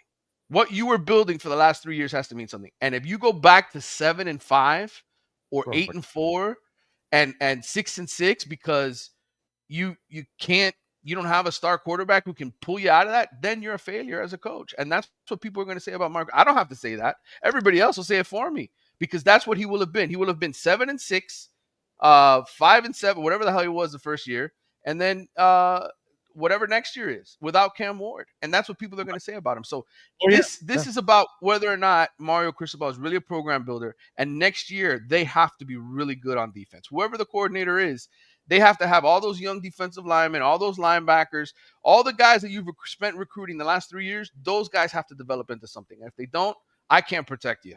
Nobody here, no talking head can protect you and convince the fan base otherwise. And why would they? Don't forget, folks, at Caneswear, you can find anything and everything practically with a Canes logo. Great Inter Miami gear, Florida Panthers gear, Miami Heat gear. Maybe they're even going to discount some of the Jimmy Butler gear. Go check it out. Miami Marlins, take it out, man. Miami Fanwear, that's what it's all about. Caneswear at Miami Fanwear, 2565, right? Or 2650. What is it? 2565. South University Drive in Davie. Okay, because I get is it 26 or 2565? Either way, it's right one next to the other. It's right next to La Spada. Put it that way. So get some Caneswear stuff, then get some La Spada, and you're off and running. It's a beautiful thing. Use our code BIG010. You will get 10% off. Welcome to Caneswear. New store, new items, same great experience. Family owned and operated since 2010, Caneswear has the latest merchandise from the Miami Hurricanes, Miami Dolphins, Florida Panthers, Inter Miami CF, and more. Come visit us at our store in Davie on University Drive, just south of 595, or online at caneswear.com. Caneswear, the spot Miami fans shop. We step into the world of big dreams, big moves, and big money. It's the Big Cheese Miami Recruiting and NIL Report with Manny Navarro. After 40 years, the Big Cheese remains dedicated to serving the finest Italian dinners, pizza, pasta, subs, and salads. All of their pasta is imported from Italy and cooked fresh every day. Visit BigCheeseMiami.com. Now, let's find out who's the Big Cheese the Miami Hurricanes are working on with insider Manny Navarro. Right, subject number one has to be quarterback Cam Ward is gone. He carried Mario Cristobal this season and that team. Can they find somebody else to carry and hide all their deficiencies here on the BigCheese.com, BigCheeseMiami.com NIL and recruiting report, Mr. Navarro? Well, certainly Miami fans have their fingers crossed after watching the second half of that game and seeing the offense really sputter with Emory Williams at the controls. Look, Miami's going to have a really good offensive line next year, in my opinion. I think they will be one of the top three in the conference in terms of experience and starts and all of that kind of stuff. They're going to have a really good backfield. So there is a nice little balance I think they can have. They don't have to go out and get a guy who throws for 4,000 yards for this offense to be good. They can be good running the football and running stuff off play action. So I will say that at the start. Now, is that guy available? That is the burning question. Now, there's message boards have been blowing up this week with rumors that Jaden Mayava, the quarterback at USC, would be a guy who would enter the portal and come over here. And look, there's a lot of reasons to believe it. Number one, Mayava was going to take a trip to Miami last year before Miami ended up getting Cam Ward in January. He's a kid who was a star at UNLV, transferred out, looking for a new school. Miami was on the radar for him. But ultimately, once Miami got Cam Ward, he saw the writing on the wall, decided to go to USC and compete with Miller Moss for the starting job. Didn't win the starting job, ended up replacing Miller Moss with 4 games left, played well, 11 touchdowns, 6 picks, threw 4 touchdown passes in the bowl win over Texas A&M. So he looked good against an SEC school. But ultimately, he's got a deadline to enter the transfer portal. The date for everybody was December 28th. Everybody who played in a bowl game gets 5 days after that. USC played December 27th. So technically, the deadline for Jaden Mayava to enter the transfer portal was yesterday, January 2nd. Now, sometimes this stuff can be processed a little bit later. So everybody looking at the clock saying, well, he's not in the portal yet.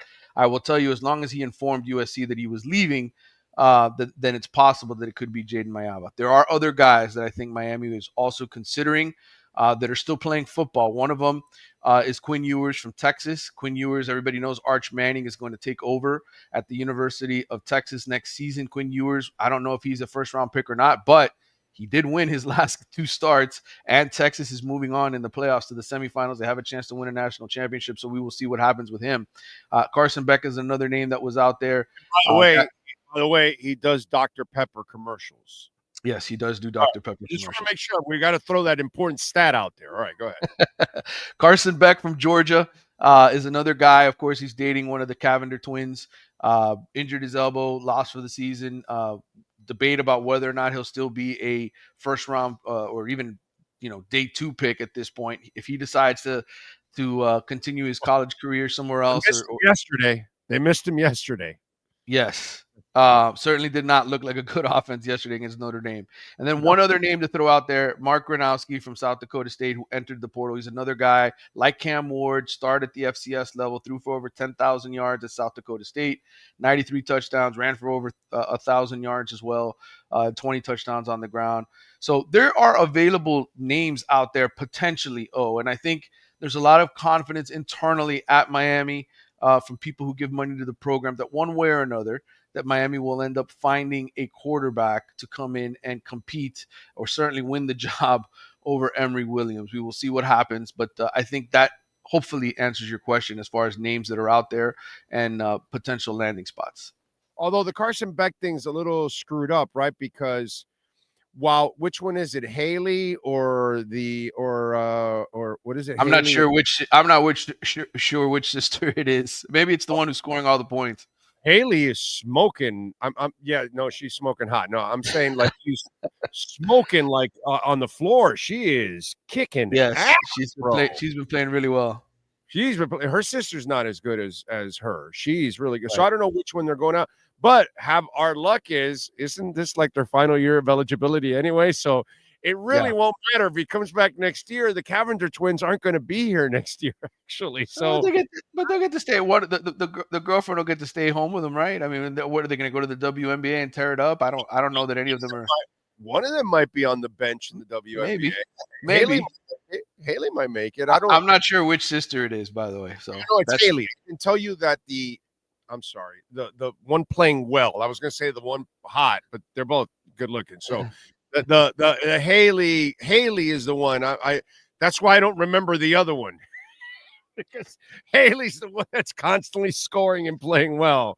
So I don't know which one he's going on with, but we lose that hook next year because they're not going to be on campus, bro. Right. Damn it. So that would. Do you think they got a shot at any of these? Because I would imagine the money offers are going to be out there. Also, that's the other thing that Miami is going to be competing with. That's always the issue, right? But again, I think for somebody who looks at Miami and looks at what they accomplished last year, that's why in the previous segment we talked about this. I think there's enough proof of concept, right? And certainly wide receivers, they've got some young, talented guys. I think JoJo Trader's an NFL type guy.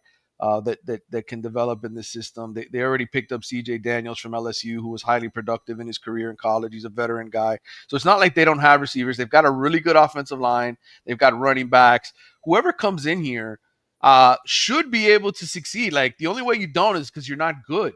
So I think it's an attractive enough job that they can land somebody. The question is it anybody who's half as good as Cam Ward or just a guy? And if it's just a guy, then don't be a guy who turns it over. And I think Miami's fine with that. All right. USC, a former USC receiver visiting Miami. Yeah, Zachariah Branch and his brother Zion Branch, two of the All-Americans from a couple cycles ago in 2022. Zachariah is the prize here. He's a top 5 player in the transfer portal. They both went to Las Vegas, Bishop Gorman, which has been a breeding ground for Hurricanes here in the last few years. Miami got Brevin Jordan. They now got Elijah Lofton from Bishop Gorman. They got a center, an All-American center, who's coming in now as a true freshman, all from Gorman. So they've got a nice little connection there. Both of these guys, to me, from what I had heard through the transfer portal reporting and rumor mill, was that they were headed to Tennessee. Branch has a connection with Nico Iamaleava, the quarterback there. Tennessee badly needs a star slot receiver. Their offense didn't look very good in that game against Ohio State. So I think there's a reason why Tennessee was the favorite, but we will see. Branch, the other Branch, Zion Branch, plays safety. And look, both of them fill needs for Miami. So we will see how much Miami tries to buy those guys to come here and help the program out. But I would say going into the visit, I thought Tennessee was the favorite. We'll see what happens coming out of it.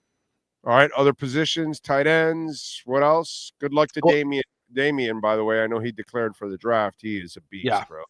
Yeah, he came in and he cashed in, and that's what you want if you're Miami. You want these transfers to come in and play really, really well, and shine, so that the next guy wants to come in here and be a part of it. So that's a good thing for Miami. A couple other names to know. One of them is a receiver, Noah Thomas from Texas A&M, a guy who had close to 40 catches this past season, 6'6", 200 pounds. Scored 2 touchdowns in the bowl loss to USC. Big target, potentially a guy that could end up here. A couple other names to know at tight end, because Miami did lose Riley Williams in the transfer portal. Tulane's Alex Bauman, veteran guy, 20 catches last year, 7 touchdowns. And then kid out of Tennessee, Holden Stays, who signed with Notre Dame coming out of high school. Not big production guys at the tight end position, but Miami is losing Cam McCormick after 20 years in college. So you need a big blocking guy, certainly, because Elijah Lofton can be the guy who catches the ball a ton out of that position and is highly productive. But you want a guy who can block and be a big body. And so that's what I think they're looking at there. One more name to know, James Brockermeyer, center from TCU, started 12 games this past season. He was an Alabama signee coming out of high school, looking for his third school, looking for a payday, always looking to solidify your offensive line with more veterans, especially because of injuries. So if you can get Brockermeyer, good job for Miami. They got a center another sort of transfer center who can just come in, big plug in and play, and then you keep a Joel Rodriguez and other guys around as backups who can come in a pinch.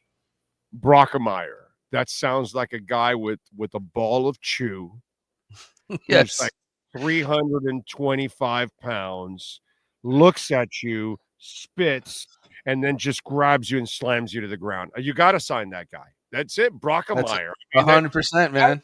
If that doesn't sound like an ass-kicking lineman name, I don't know what sounds like an ass-kicking lineman.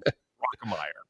I mean, Jesus Christ. What do you got going on in the Athletics so folks can check you out?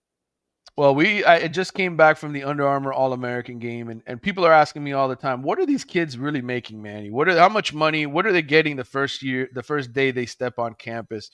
Well, Grace Rayner and I spent probably all day this week, I want to say Sunday afternoon, talking to guys at the All-American game that were there doing media day stuff. And we got price ranges, brother. We got price ranges for just about every position of high school All-Americans. And some of these guys, I mean, talking about defensive linemen, base price at a major Power 4 program, getting $250,000 the day they walk in the door there. You've got long snappers making between $10,000 and $30,000 a semester. Long snappers getting paid to come and do that. So basically what you're telling me is you and Grace ended up drinking a case of liquor. You ended up in a straitjacket in a rubber room going, what the fuck did we do with our lives, right? Is that what you said? Absolutely. Absolutely, man. It's quite eye-opening to see what these guys are doing.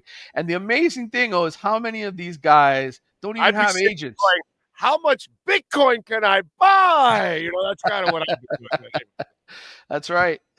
But it gives you the story. Check it out. It's on theathletic.com. It's a good look into recruiting, what kind of money these guys are getting, what kind of money they're leaving on the table to sign with the schools that they sign with, because not all of them take the biggest payday. And so I think some of them are leaving money on the table because they just like a particular school more than another. So it's an interesting read for you. And every year, Grace and I go to the Under Armour game and put this thing together. So this is a third installment. You can go back and even see the ones from the previous years to get a good gauge of what's happening. Just make sure you and Grace continue to go to Alcoholics Anonymous so you can kind of stay straight. Don't get too depressed about these things when you get there, because this 18-year-old punk is clearing $500 million in the next month. Son of a bitch, what am I doing with my life? Oh my God. That kind of stuff. So hang in there, bro. That's got to be tough. That's got to be tough. A lot of editors who read that story were pretty upset after reading it. So we're all hanging from all different kinds of buildings all over the place. Like, what the hell are we doing? Yeah. All right. Yeah. Follow him on Twitter at Manny_Navarro and catch his work there at The Athletic. Better yet, subscribe so you can subscribe and find out how broke we are compared to these people. Anyway, there you go. Manny, have a great weekend, my brother. We'll catch up on Tuesday, my friend. Thank you. Take care, brother. See you. Got it. BigCheeseMiami.com. Go see Gary, man, and Billy They do amazing work for 40 plus years now. The lasagna, the baked ziti, all of that. Man, let me tell you, the pies are out of control. So go on down there, check it out. 8080 Southwest 67th Avenue. The garlic rolls are to die for. Literally, they are to die for. In fact, if you've never had them, then that's the problem with you. Because once you've had them, then the next time you're going to go, hey, let's go to Big Cheese. Oh, I can't wait to have the garlic rolls. Like, that's just kind of the way it goes. Once you've had it, you're like, oh my God, they are to die for. So remember, party platters are also available. Any dish can become a party platter. So if you want to, treat your employees or clients or school or anything like that, reach out to them, 305-662-6855. But treat your friend, your family, your coworkers, your business partner, your loved one to a great meal at the Big Cheese, 8080 Southwest 67th Avenue. Go to the website, bigcheesemiami.com. You've been listening to the Big Cheese Miami Recruiting and NIL Report with Manny Navarro. At the Big Cheese Miami, they continue to purchase the same high-quality ingredients that the most expensive Italian restaurants use. The difference is they serve large portions at a family price. Visit the Big Cheese at 8080 Southwest 67th Avenue in Miami. Call 305-662-6855 or go to thebigcheesemiami.com. Go Canes! Right. Let's see. I see Joseph, number one here. Well, maybe not. I don't know, because I haven't even. This is the first time I go to the chat board, pretty much. Let me see. What was it? No, it was Cesar Cienfuentes. All foreskin, no foresight. That was the first tweet of the day. That's a good one right there. I like that. Well, no, it says 1029. There's no way it could be a 1029. So this one doesn't have like all the chats from the beginning. I thought it did on the Streamyard one. I thought you could see the beginning one. I'm looking at 828 is the first one, Joseph. Oh, Joseph. Okay, I have it at 1029. It might be because you had to reset. I had to reset. Yes, I had to reset because I was frozen. I was frozen in time. So anyway, thank you all out there. Check it in. Oscar Rojas, I see. One-Eyed Jack, Dolphin Dave, Jeff in Long Island. Prayers for your wife, sir. I hope everything goes well for her small procedure. The Party Ride Guy, Kyle Cockrell, Joe Gonzalez, Brian Ratke, Ray Sosa, To Extreme, Alexis Palenzuela, To Extreme. Jimmy wins the war with the Heat unless Pat Riley and the Heat can pull the rabbit out of the hat trick and land De'Aaron Fox. That's not going to happen. They're not going to give De'Aaron Fox for Jimmy Butler. That's dreaming. I don't know what Pat Riley is going to be able to pull off here, to be quite honest. I don't think he has a lot of leverage. Captain Saki in Tarpon Springs. Chase One, thank you, sir, for the love on the Butler stuff. Although Joe Gonzalez says, why does Jimmy want out of Miami? Like Joe Gonzalez never follows sports or anything. That was funny this morning when I saw that. What are your thoughts on why Miami didn't move to the AFC South during realignment in the early 2000s? Cosa Nostra, what makes you think it was up to them? The NFL does that. The owners and all that decide that. That's not a team. One team doesn't decide that. The league and the owners decide that.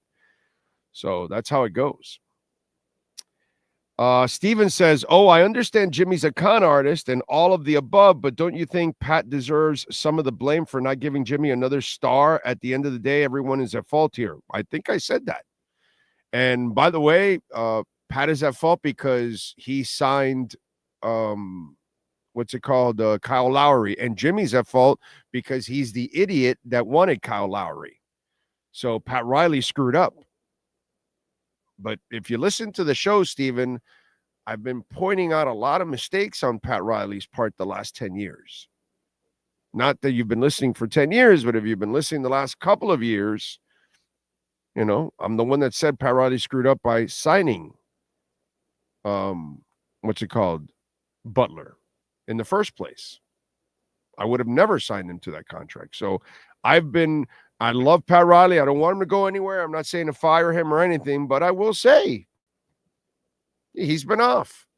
And I have to, when the good is so much better than the bad, you know, I'm going to deal with it with Riley. I'm going to deal with off seasons or a bad move here or a bad move there, because in the end, I have gotten more. I know I will never have another 25 years like I've had with the Miami Heat and Pat Riley. Whatever the next 25 years hold, it'll never come close to what we've had here. That I'm sure of, because Pat Riley will not be around for those next 25 years. Okay? So I am going to appreciate every moment of this, even when he's got his B game going on right now, which is what he's had for a while. He doesn't have his A game. So don't expect him right now to pull out a miracle when he doesn't have a lot to work with, and it's his own fault, unfortunately. So, yes, I have blamed him plenty. Let's see. What else do we have? Chase One, Luis Benito, Relentless. Yes, the Jets are interviewing Vrabel. They've interviewed Vrabel. They interviewed John Robinson from Tennessee and Louis Riddick also. The good thing is that Bitcoin broke 98,000. Anyway, the good thing is that Vrabel interviewing early with the Jets means he ain't going to take that job, because he will have 7 other interviews. I don't know how many teams are going to be open, but everyone's going to want to interview Vrabel. And I'm just going to be pissed watching somebody hire Vrabel. I think actually the Patriots could hire him because of the quarterback and then the high pick in the draft. Vrabel might go there. Not to the Jets. I would be worried because the Patriots would be stupid to stay with Gerard Mayo. But that's just me. Lenny Pena, Big O, you've been spot on with the Jimmy situation. It's time to move on and continue to grow with the young players. I'm sick of Jimmy. Bye. Skylar Tipton, as usual, you were correct about Jimmy. As with Reek, as a fan, I admit I wanted to see both retire with the Heat and Dolphins, but the pros just don't work that way anymore. Nope.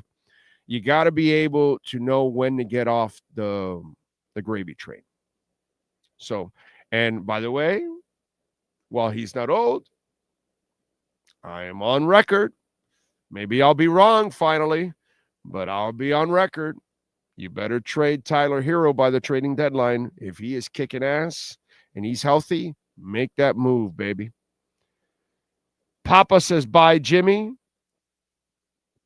Tony Zag says, like always, Sportstradamus was right. The Heat should have let Jimmy walk 2 years ago and not extend him. Happy Friday, Big O. Thank you, sir. No Benito, no Bradley Beal. Remember, I didn't want Bradley Beal, and I was right about that one, too. Couple of years ago when he was available, I was like, no, Bradley Beal's not a dog. You don't trade for Bradley Beal. I've watched him. He's no dog. He's a softie. So Horn Dog says Butler's teammates have to put him in check, but roster has no dogs to do it. That's right. That is very true, Horn Dog. But Riley and Spo have to put him in check and just put him at the end of the bench in a suit. That's all I do. And if he complains, he says, hey, you want out, right? Well, we need to make sure you're healthy. And don't you want to be healthy for your next team, Jimmy? If you go out there, you've had a lot of injuries. We don't want to risk it. So Juan Mendoza says, after the 2020 bubble finals, was it unreasonable for us fans to want Riley to give Jimmy some real help? Bam is not a superstar. We needed at least one more. Yeah, but it was Jimmy's call to bring in Kyle Lowry. That was his call. And Riley screwed up. And by the way, I said it then. I said never to touch that guy. So, what can I say, dude? What can I say? Jimmy Butler's Butler. I guess I'm going to have to change my profile name now. You will? You will, sir. Yes. You could say that Bam the Butler, because he's there to serve. Ray Varnicus, morning. Oh, I can see the Finns crapping the bed, losing to the Jets while KC beats Denver, fitting in. You know, Ray, I thought about that. And I think it's something that when you think, how can the Dolphins screw this up? How can Mike McDaniel screw things up as much as he's already screwed everything up? You know how? He's starting Tyler Huntley now. The Jets have film on him from last week. Maybe, just maybe, Tyler all of a sudden becomes a big old frog and not a prince, because he was a prince last week. Kid had a terrific game. I was happy for him. But again, it's Tyler Huntley. I don't believe in Tyler Huntley. Some of you already want him as a backup quarterback, and I'm like, let's slow down a little bit here. So let's see what happens this weekend, because it would be so Dolphins for Tyler Huntley to look terrible. The Jets beat the Dolphins in spite of the mess that Aaron Rodgers is. And then the Chiefs and Carson Wentz, by some miracle, go out there and win the final game of the season because Carson Wentz desperately needs a contract. It would be so Dolphins. I have thought of it. Trust me, it pains me. And listen, I know it'll be an embarrassment if they play in the playoffs next week. If somehow or another the Dolphins win and the Chiefs win and the Dolphins sneak in, I know what's coming. Do I want to see it? Yeah, I'm going to watch it because I love my Dolphins, and it extends the season, but I know what this team is. And yeah, the sad part is they could easily screw this shit up because it happens to be Dolphins Jets. I have seen good Marino teams lose to bad Jet teams towards the end of the season. Okay? I've seen it. I've witnessed it. Shit that you're like, how did this happen? You know? Yeah. So I hope it doesn't. But yeah. Brooklyn Rob in the house. Jimmy wanted Fat Boy Lowry at $30 million a year. Blame yourself. Exactly. But we got to give Riley also. Riley has to say, no, he's not good enough. And then he would have been right. Yes, Josh. Oh, Jimmy constantly contradicts himself. He's full of shit, dude. He's full of shit. It's not joy. It's about money. Oh, I want to help this team win. Can you do it here? No. Well, then you don't want to help this team win. He's full of shit. Les Jams is in the house. JC, thank you, sir. Ian, Big O, it's actually really annoying how you always end up being right. Oh, man. You know why I end up being right a lot of times? Not always. A lot. It does, and it's a very high percentage, higher than anybody else. Hockey, basketball, baseball, football, soccer. It doesn't matter. I nail it pretty much every time because I don't give a shit. I'm not tied to anything. You know, and by the way, even when I worked at QAM, they could have plenty of conversations with me over the years, which they did. Okay, I was suspended once or twice. I think twice in my 17 years there. Okay, I'm not going to play nice. It's not who I am. It's not who I've ever been. It's not what I'm known for. I'm going to be me, and I'm going to stay true and honest to myself. Am I going to be right all the time? No. But I'm not going to go and play games to play favorites and bullshit like that and act like a fan all the time. I'm a fan, but I'm not going to think like a fan. I'm going to try to be objective. So that way, most of the time, it comes out right for me because I'm looking at it objectively. You know? So thank you for noticing. What's my big prediction? For what? Are we talking about what? What are we talking about? Jimmy? Yeah, Jimmy's gone eventually. One way or another, he's gone. Some shitty little deal that they don't have to take in a terrible salary on the way back for long term and a pick, or he leaves at the end of the year, which is even better, or which is just as good almost. As long as he leaves, as long as he doesn't stick around. Jimmy could barely play 50% of the season on the court or not playing at all. Riley made all the right decisions. Nah, Riley did not. He should not have signed him to this contract. That was a bad move on his part. Let's see. Luis Herrera, Big O, 100% agree with what you said about McDaniel overplaying Achane. I cringe each time he gets the ball. Man, I fear Achane. I don't want him playing at all for the rest of the season. For this game or last game, I don't need to see any more of Achane. I would have been using, what's it called? The Jalen Wright kid. I would have been using him a lot and get him more acclimated for next year, dude. I don't get it, man. Let's see. What else do we have? He already showed he doesn't want to be here by saying probably not when asked about getting his joy back for basketball while staying in Miami. Exactly. The Heat have taken Jimmy's happiness of playing basketball away. Definitely time for both sides to move on. Yeah, I know his happiness, right? $50 million a year, 2 trips to the finals, a couple trips to the Eastern Conference. I mean, because he's always had that kind of success everywhere he goes. You know that, Jermaine? Yeah, bro. You know, he living in Minnesota or Chicago or Philly is like living in Miami.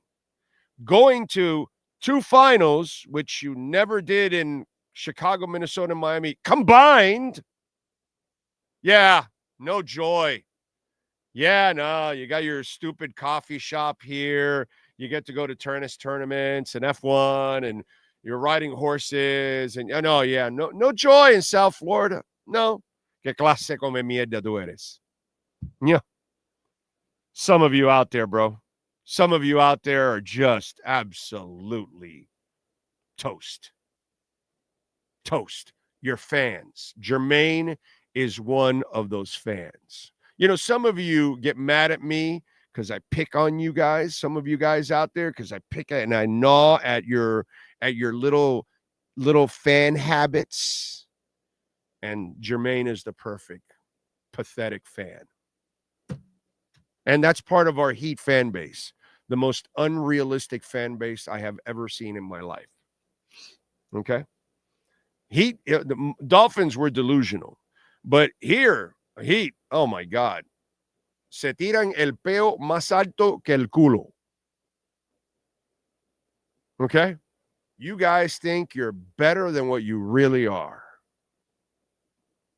There has been this, you have filled yourself up with a whole bunch of shit about the Heat organization. That's because Spo is so freaking good. He makes everything look better than what it is. So there's been plenty of joy thanks to Spo. That guy gets scrubs and goes 31-10 in the second half of a season. Almost makes the playoff with a bunch of scrubs.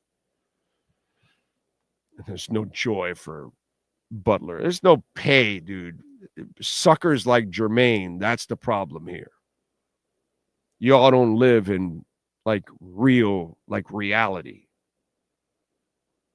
Jake from Palatown. I had a dream Achane was out for the entire season next year. Last night, Miami had no backup plan other than Wright. Sounds so Miami. God, that's... Big O, is Jimmy Butler a Judas Miami Heat? Edward Thurston Howe says the Dolphins need to draft Scatabo from ASU. Let's go. But man, they got Arizona State got so screwed on that targeting call. Jesus. Remember, Cash App or Venmo at Cash Big O Show. That is Cash Big O Show. Cash App or Venmo, and you can make a Bitcoin or Ethereum donation, which we always appreciate that.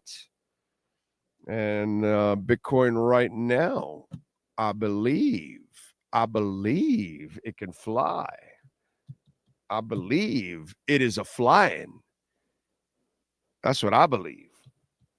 Let's see. Here we go.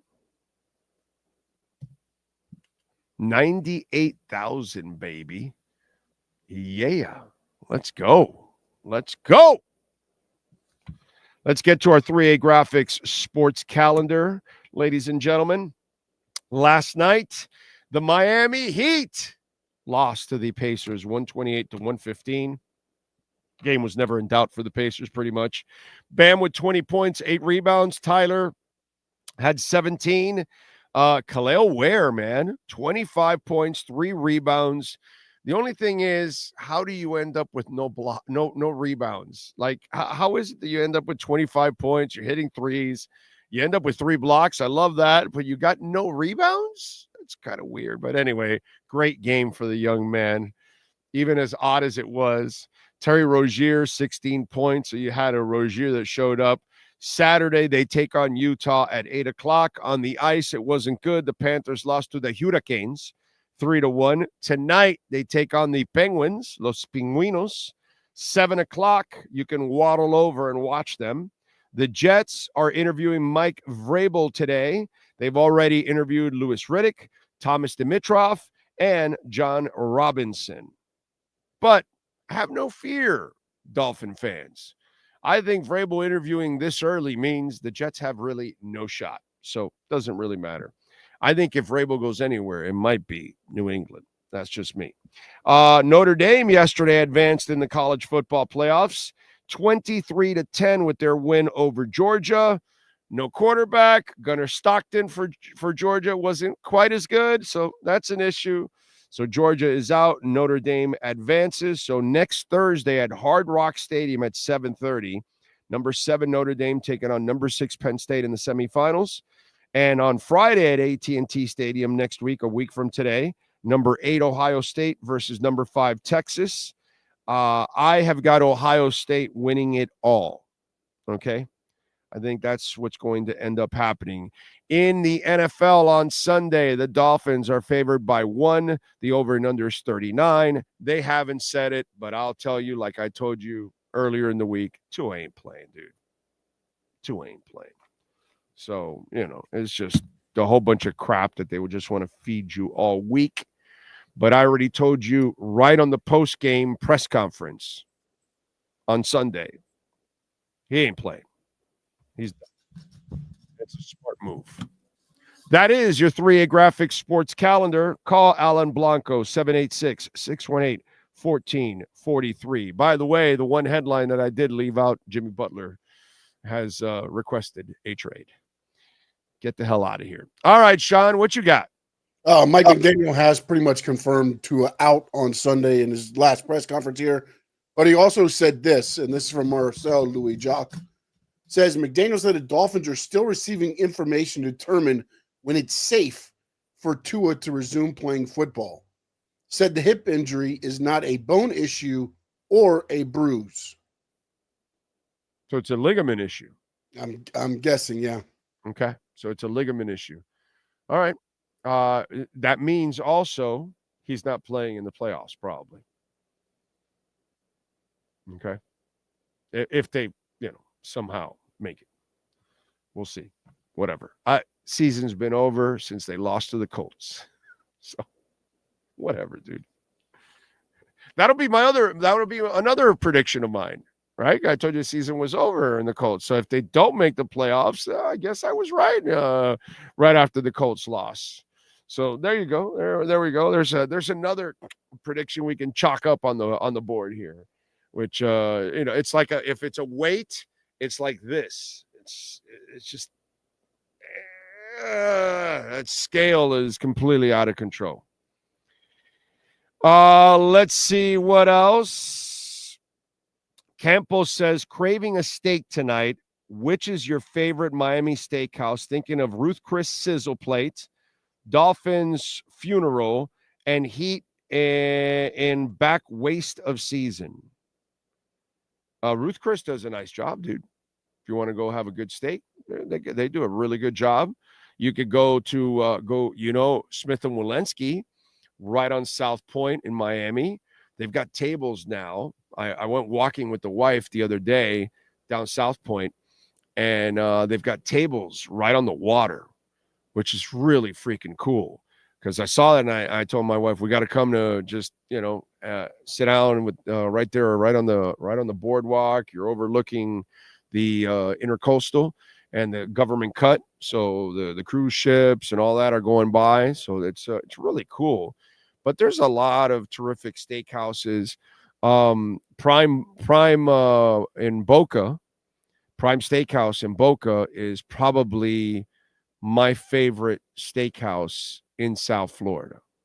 I would have to say, where it's on Prime Steak. Where is it? Now again, you're kind of mentioning Miami. Maybe you're not willing to drive a little north. Let me see. I think it's called. Let me see if it's Prime in Boca. New York Prime. That's it, in Boca. They open at 4, and they are at 2350 Northwest Executive Center in Boca. That's where I would go, New York Prime. And by the way, the garlic shrimp, Anthony, might be one of the greatest appetizers on the freaking planet. Okay? I'm just telling you, their garlic shrimp appetizer is, oh my God. So you want a great experience, great service, great food, great steak. Runway 84, great steaks, great pasta, great experience. Ambiance second to none. There's a lot of places, man, to go. A lot of places to go in South Florida and enjoy yourself. Pat in Asheville says, I believe Miami has lost 12 straight when the temperature's below 40 degrees. Yeah, that would make a lot of sense, Pat. Painful. Hope you're doing well, my brother. What else do we have? Yes, what do you got, Sean? I want to say there was a little bit more to it. Apparently, it's a unique muscle issue is the problem with Tua's hip. That's how he labeled it. So, yeah, going on with some ligament. Yeah, that's fine. Whatever. In other words, bro, an unathletic, injury-prone quarterback who refuses to take care of himself has no business being on the field right now. And a season that is over behind a questionable offensive line and a questionable head coach that doesn't really know how to handle an offense, there is no reason. The people above should be saying, no, he's not playing. It's over. That's it. We need him next year. That's all. So, Think Blue Dodgers is in. People are not thinking this. Looks like the surgically repaired hip on Tua is deteriorating already. Makes you wonder how much longer his body will let him play. You know what? And that hit doesn't help. And his stupidity doesn't help.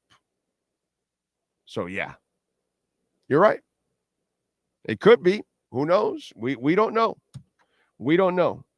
The only thing we know is Tua refuses to take care of himself, and he said it. He'll play to the death, right? Until for a couple of years, like 3 years, 2-3 years, he goes playing like he played last year, then we can say he turned the corner. But doing it for a couple of games or even a season means nothing. It means it has not become habitual. And we've paid the price. And, what can I tell you? I love the kid as a passer, as I've said 1,000 times. I don't have a problem with him as a passer. But his injury history is well documented. It was well documented before he got here. And his irresponsibility is beyond comprehension. And like I told you, we need to be very critical of Tua Tagovailoa from now on about his irresponsibility, because that's what's hurting the team more than anything else, his poor decisions on the field. So until he learns to make real decisions, which, by the way, Edward Thurston Howe might be right. Because you're an idiot, now it might be too late. Now you've maybe caused more problems to something that you already had surgically repaired. And now you could have shortened your career. You could have created more problems for you down the line with that hit. Obviously, you can't play.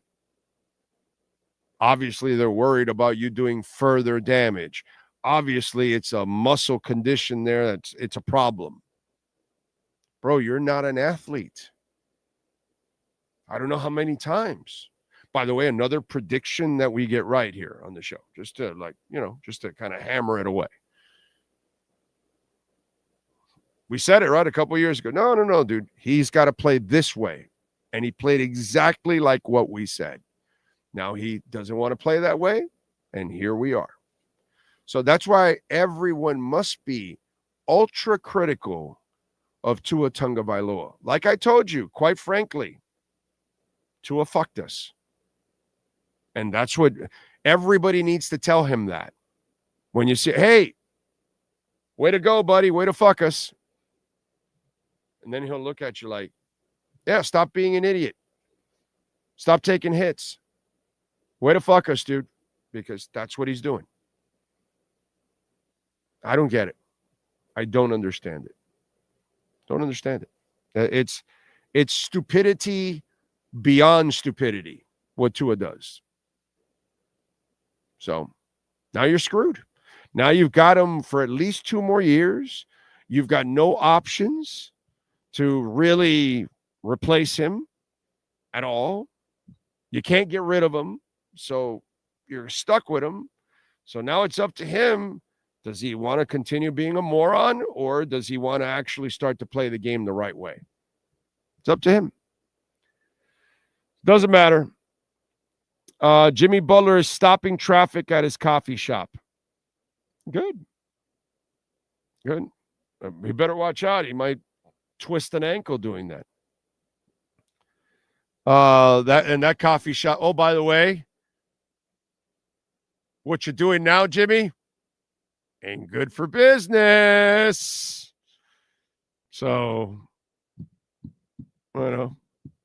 Too Extreme says Oak and Ember Steakhouse has a wet aged steak that is amazing. There's also Don Shula Steakhouse in Orlando. That's always worth the drive. Don't we have a Shula Steakhouse here in Miami? Why drive to Orlando? Isn't there a Shula Steakhouse in Miami Lakes? Did that close down? Did I miss out on something? Did the Don Shula Steakhouse close down in Miami Lakes? No, it's still connected to the hotel, isn't it? It's no, that's Shula Steak too. Maybe that's gone, but the original Shula Steakhouse is on the golf course in Miami Lakes. Well, right now the golf course I don't believe is open. So yeah, but that doesn't really. Yeah, they're redoing the whole grass and everything. Yeah. So I don't know what. Yeah, but the restaurants. Let me check and see that. Let me check. Restaurants got to be. Am I that lost that Don Shula Steakhouse doesn't exist in South Florida? That cannot be true. So why would you drive to? Well, maybe he lives in Orlando. The guy that's saying that. Maybe that's what it is. Maybe Too Extreme lives in Orlando. That's why. So he's selling his town. Which, hey, props to him. Props to him. Reynaldo Mesa, get him out and fire Greer and McDonald. Please find a good GM and bring a real coach, not a goofball. Freddie, Mike Vrabel interviewing with the Jets. Big mistake not to fire McClown and go for Mike Vrabel. I know, but what are you going to do? Patriots are the ones that are going to get him if they want to. If they want to fire Mayo, I bet you they can get Vrabel. Jets aren't getting Vrabel. Yes, sir. I am on the official, Don Shula, ShulaSteakhouse.com. Yes, sir.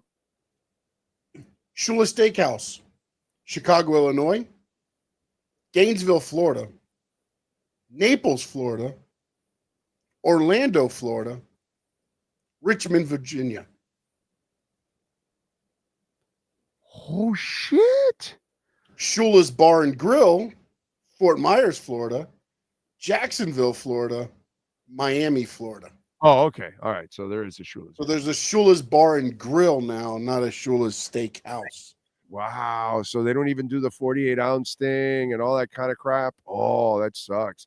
Or maybe we're waiting for the whole golf course to be redone and then the steakhouse will reopen. Maybe they're redoing the steakhouse too. I don't know. Yeah, that looked like they're redoing a lot of that whole Because refreshment. remember when we went to Indy, remember I told you there was a Shula Steakhouse in that Westin and it's gone. Yeah. Yep. Is there a story that says something about Shula Steakhouse in Miami Lakes closing or remodeling or something? I have a hard time believing we're not going to have a Shula Steakhouse in Miami, bro. Like, weird. Like, that's an institution in Miami Lakes. Wow. There's got to be some news about that. That's weird. That's so odd. Now, if they're remodeling, that makes sense. If it's gone, that makes no sense. Wow. Ty in the Bronx. See you Sunday, Big O and Sean. Thank you. Thank you, Ty. We will be back on Sunday at 2:25 to get you guys ready for the Dolphins and the stinking Jets. Whew, doggy. I got to tell you. It is a interesting time to be a sports fan. Restaurant is open, but not a Shula's anymore, says Walter Olivares. I went to Shula Steakhouse Hotel like 16 years ago. Okay. Let's see. Shula Steak site doesn't show any closer than Naples or Orlando. Yeah, no, that's exactly what Sean read right now, Pat. Willie, no, you are my hero, bro. And I'll visit you one day, Willie, in Medellin. I will. It's in the plans. It's in the plans to go visit Medellin. Let's see. Big O, supposedly they are phasing out the Shula's name for whatever stupid reason, but that was the reason. Okay. Wow. Yeah, I remember Dan Marino's Town Tavern and Dan Marino's restaurants and all that. Yeah, I remember that. How is there a Shula's everywhere else? Well, it's not everywhere else, but it's not in Miami. That's, wow. That hurts. That hurts that there's no Shula Steakhouse in Miami anymore. That's wrong. That doesn't make sense. You didn't run the business the right way? What happened? Wow. Odd stuff. You want odd? You want odd. Angel Reese is odd.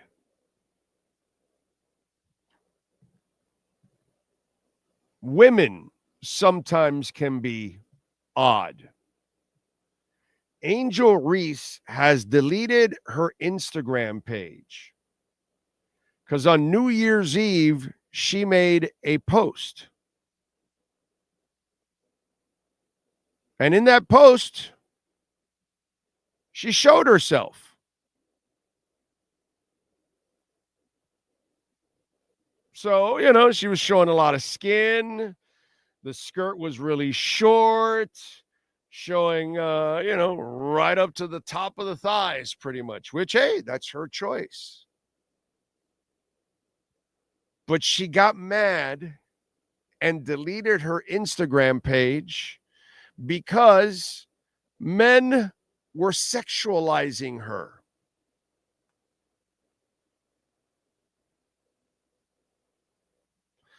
I don't know. I just this is for all women out there.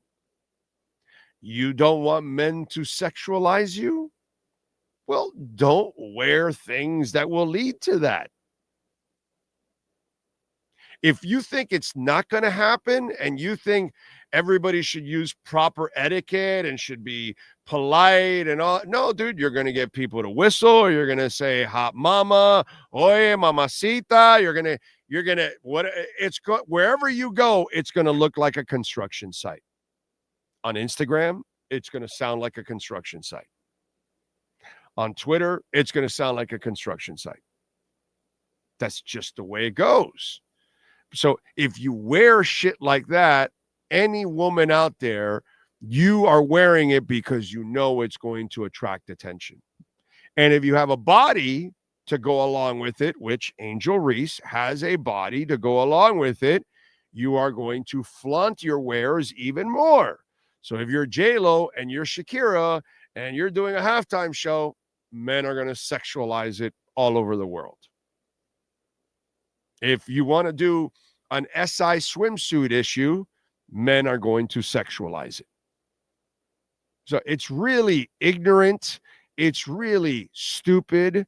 And I see it all the time with women who get mad that you get reactions when you dress sexy. Well, you know, if J-Lo's going to wear that green dress that goes cut right down her chest and it's showing, you know, the side of the breastises and all that, you think they're not going to sexualize that? Of course they are, dude. If Serena Williams is playing tennis in a cat suit, okay? That's what they used to call her. I mean, go look at those days when Serena used to play in that cat suit. Her body was out of control, dude. Like, her body was nasty. Of course they're going to sexualize it. She looks fantastic. All these Instagram models and all that. You go on Instagram and you see all these beautiful women and they're scantily clad or barely dressed. And what, you're going to get mad that men are reacting? That's absolutely ignorant. I'm not telling you that it's not disgusting. I'm not telling you they're not impolite or rude or whatever. I'm sure there's a ton of those comments on there, but what did you expect? Do you expect the world to change or something? We have people that think it's a good idea to go run other people over in the middle of, you know, New Year's Eve. You New Year's night. You think that they're going to hold back comments? We have people that take shots at presidents. You think they're going to hold back your comments? Come on, man. Whether it's Angel Reese or any other woman out there, you know, if you're going to sexualize yourself, well, then expect sexual commentary. That's it. Sorry. That's kind of, it goes with the terror. Don't get insulted by it. Don't get uncomfortable with it. Learn to deal with it, because that's what's coming. That happens to every woman that looks great. Any woman that wears scantily clad stuff, they walk out of the house and they are subject to ridicule one way or another. That's just the way it goes. Sorry. They're not changing. Okay.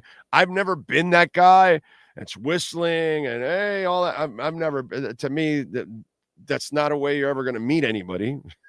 You know what I mean? That's just kind of a construction site type of thing you do. But that's what Instagram and Twitter is. It's a cesspool. So you're going to put sexy things out there in a cesspool. What did you expect? Now's when you're going to, you know, disengage and eliminate your Instagram. You're going to come back eventually. You need to make the money. Stupid. Just women, lighten up, or get smart or something. Or don't dress that way if you don't want to hear it. But you're going to hear it, whether you like it or not. No, it was her IG. She that's the entire story. She erased her IG because of that. Here's the story. And that's probably because you went looking for it and you didn't find it. Well, then that's why you didn't find it, because it doesn't exist anymore. So the story goes, Angel Reese deactivated her Instagram account a day after posting racy pictures on the social media service. Reese shared a video of how she looked on New Year's Eve. She was wearing a dress that was extremely low cut and hardly covered her chest. The dress also went very high on her leg. Reese received some criticism for advertising the way she was dressed. She was also criticized for her past comments telling people not to sexualize her while hypocritically dressing like this. Maybe Reese is just cleaning up her brand for the new year, but the timing of her decisions to deactivate her profile certainly seems coincidental. So it was Instagram. I don't follow either Instagram, or I don't even know if she has an OnlyFans account. I have no idea if she has an OnlyFans account. She doesn't really need an OnlyFans account. She makes enough money with the sponsors and some money in the WNBA. And social media should make her money too, because she's a monster on social media. So she gets a lot of traffic.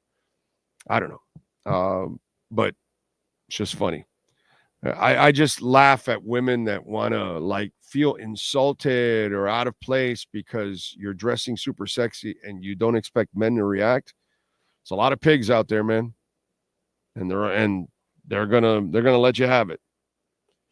Too Extreme says Angel Reese looks amazing, by the way. Her attitude and demeanor don't match her looks, though. No, yeah, she's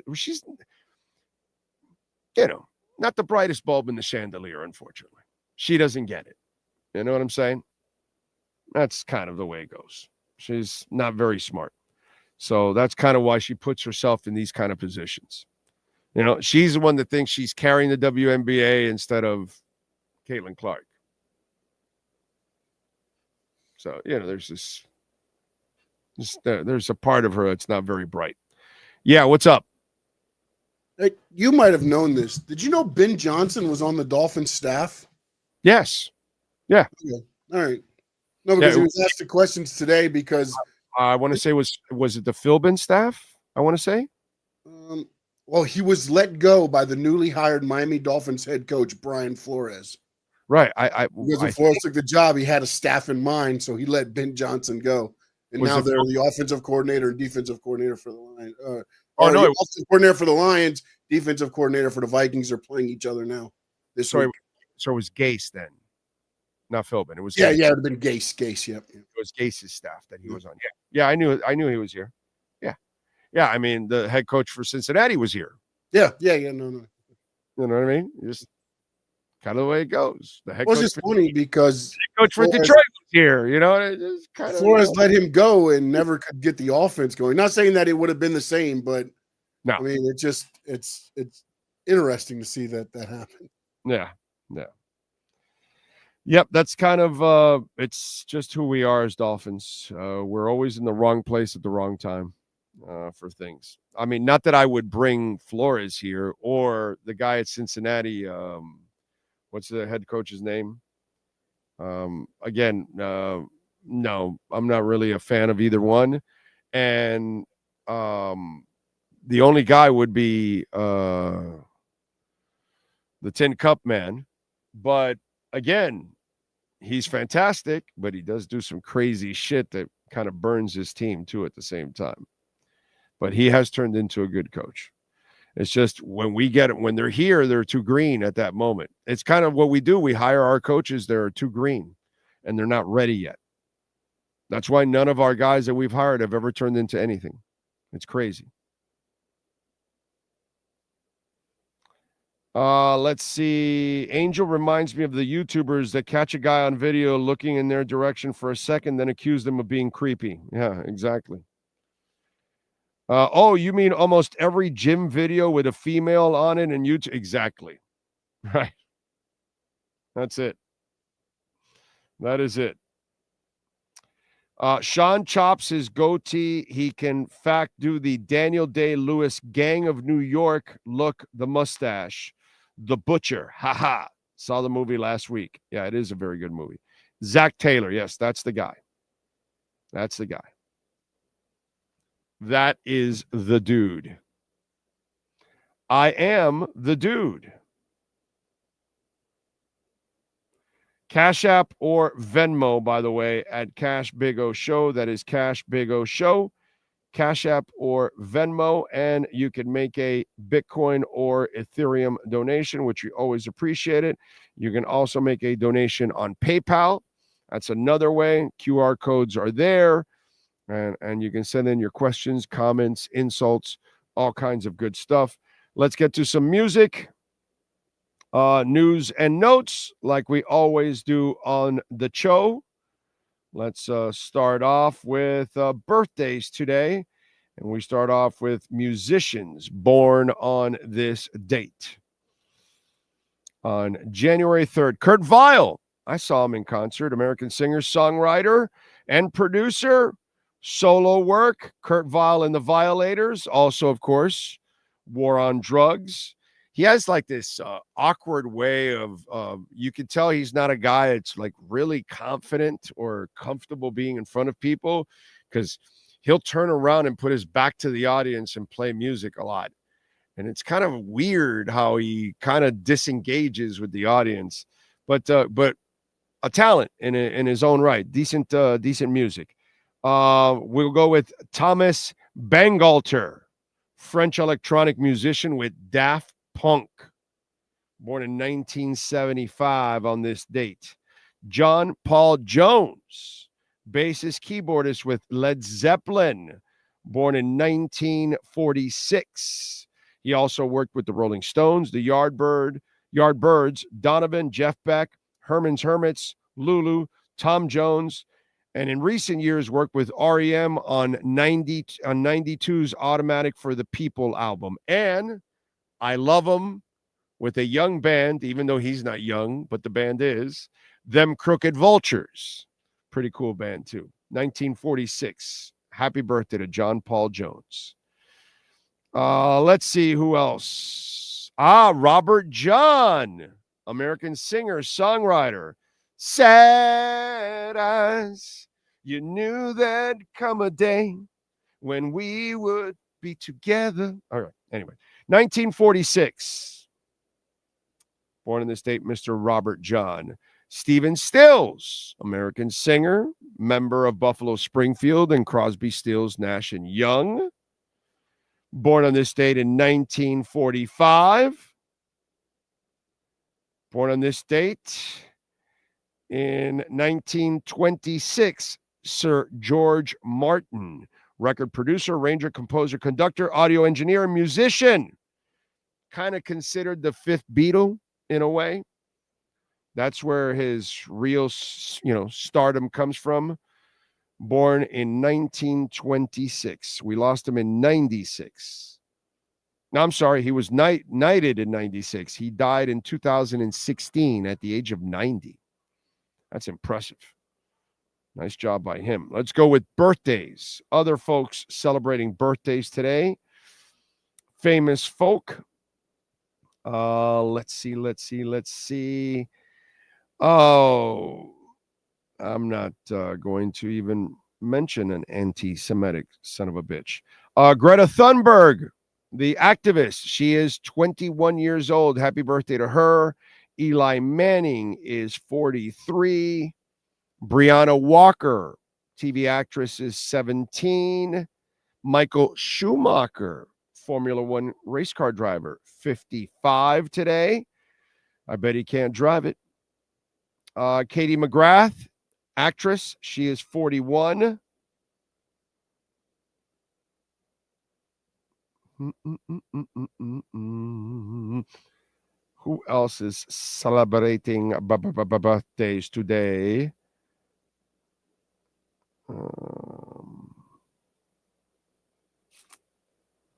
Danica McKellar, TV actress, is 49 years old.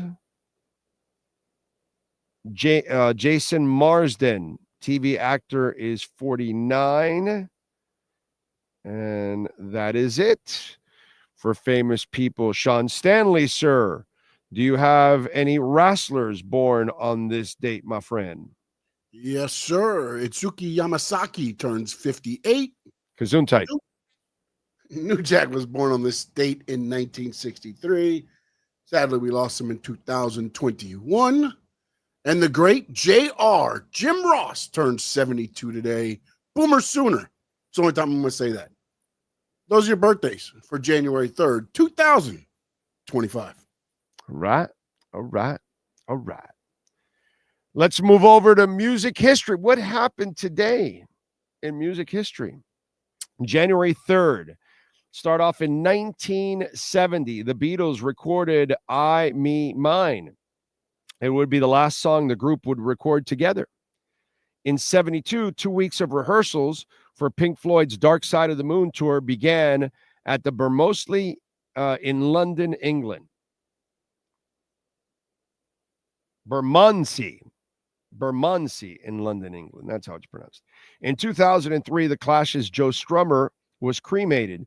The funeral procession took his remains past West London's Elgin pub, where the band played some of their first gigs. And in 2014, Phil Everly of the Everly Brothers died at the age of 74.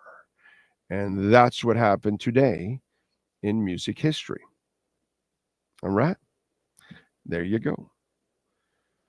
Chuck Klingbeil was the only person to eat two 48-ounce steaks at one sitting. There was a special plaque for them. 8 pounds of meat. That's crazy. Shula Steakhouse does mail order steaks. Okay. What else? I'm staying at the Swan and Dolphin in March. I'm definitely going to Shula's again. But what concert are you going to? Why are you going to the Swan? Why? You going just to Disney, or is there a concert? Come on. It's got to be a concert. Is it just Disney? Damn, that's strong if it's just Disney. Because knowing you, there's got to be some kind of concert there in Central Florida. You're going to sneak away. Let's see. Big O, not sports related, but thanks for the heads up on H-Bar. Genuinely didn't even look until recently. Definitely got in at 26 during a dip the last few days after taking my time to research. There you go. You're going to make, not that I'm a financial advisor, not that I know anything about this. I'm a complete idiot when it comes to this, but I love H-Bar. And I think it'll go past $2. So I was telling everybody safe $1 to $2. I'm confident now we're going to go past $2. Yeah, there's too much money coming in on it. So, have you seen the new movie biopic about Bob Dylan? I have. I've seen the previews. I have not watched the movie. I'm not really a Bob Dylan fan. His voice annoys the shit out of me. There's a couple of songs I can hear him sing. I know his songwriting, and so many people have covered his music. It's ridiculous how many people have covered his music. Okay. But I'm not going to deny his greatness. It's just, I cannot get past the voice. I cannot get past the voice. Yeah. I just cannot. I can't. So that's where I just kind of have a problem with it. But I respect him. There's no doubt about it. You got to respect the songwriting. The lyrics are phenomenal. All respect. I don't know if the movie is going to be any good. I wasn't that impressed with the Elvis one. I wasn't that impressed with the Freddie Mercury one. I just thought it was a little much and wasn't, plus I could tell you on the Queen one, it wasn't kind of accurate. It wasn't in order and stuff. Even though the acting wasn't, oh my God, incredible. I might have enjoyed The Dirt more from Motley Crue than I did the other two that I talked about. So I don't know, because I saw the Elvis one. It was like, yeah, you're trying too hard. And then the Queen one wasn't really, I don't think it was necessarily accurate, and it wasn't in order, and it just, whatever, So I don't know if I'll even watch the Bob Dylan one, to be quite honest, after having the experiences of those. So remember a couple of weeks back, you mentioned Karen Carpenter did some homework, and you are right. Well, I mean, it's just a silly little thing, but it's just funny how she's amazing, and she doesn't get credit for that. You know, that's why I always trip everybody out when they have that conversation of the best singing drummer, and she's the one. That's all. It's just a funny thing. I can't stand to watch biopics, says Pat in Nashville. I mean, yeah. You know what, Pat? Here's where I go watch the Eagles. That's what I want to watch. You guys want to watch the greatest rockumentary of all time? I would argue it's the Eagles. Why? Because they tell you the story from beginning to end in their words, their pictures, their videos, their footage, and they have footage all the way back dating to the late 60s, all the way to the present. It is, I mean, it's the weekend. It's like almost 3 hours. It's like 2.5 hours, 3 hours or something. You can watch it in 2 parts if you want or whatever, but you'll watch it all in one sitting because it is just amazing. That's what I want. That's the kind of shit I like to watch. That's the kind of shit that tells the story. Okay? The video, the audio, the stuff they have, dude. They have 2 guys that want to kill each other on stage, and they have the audio of it, and you're like, holy shit.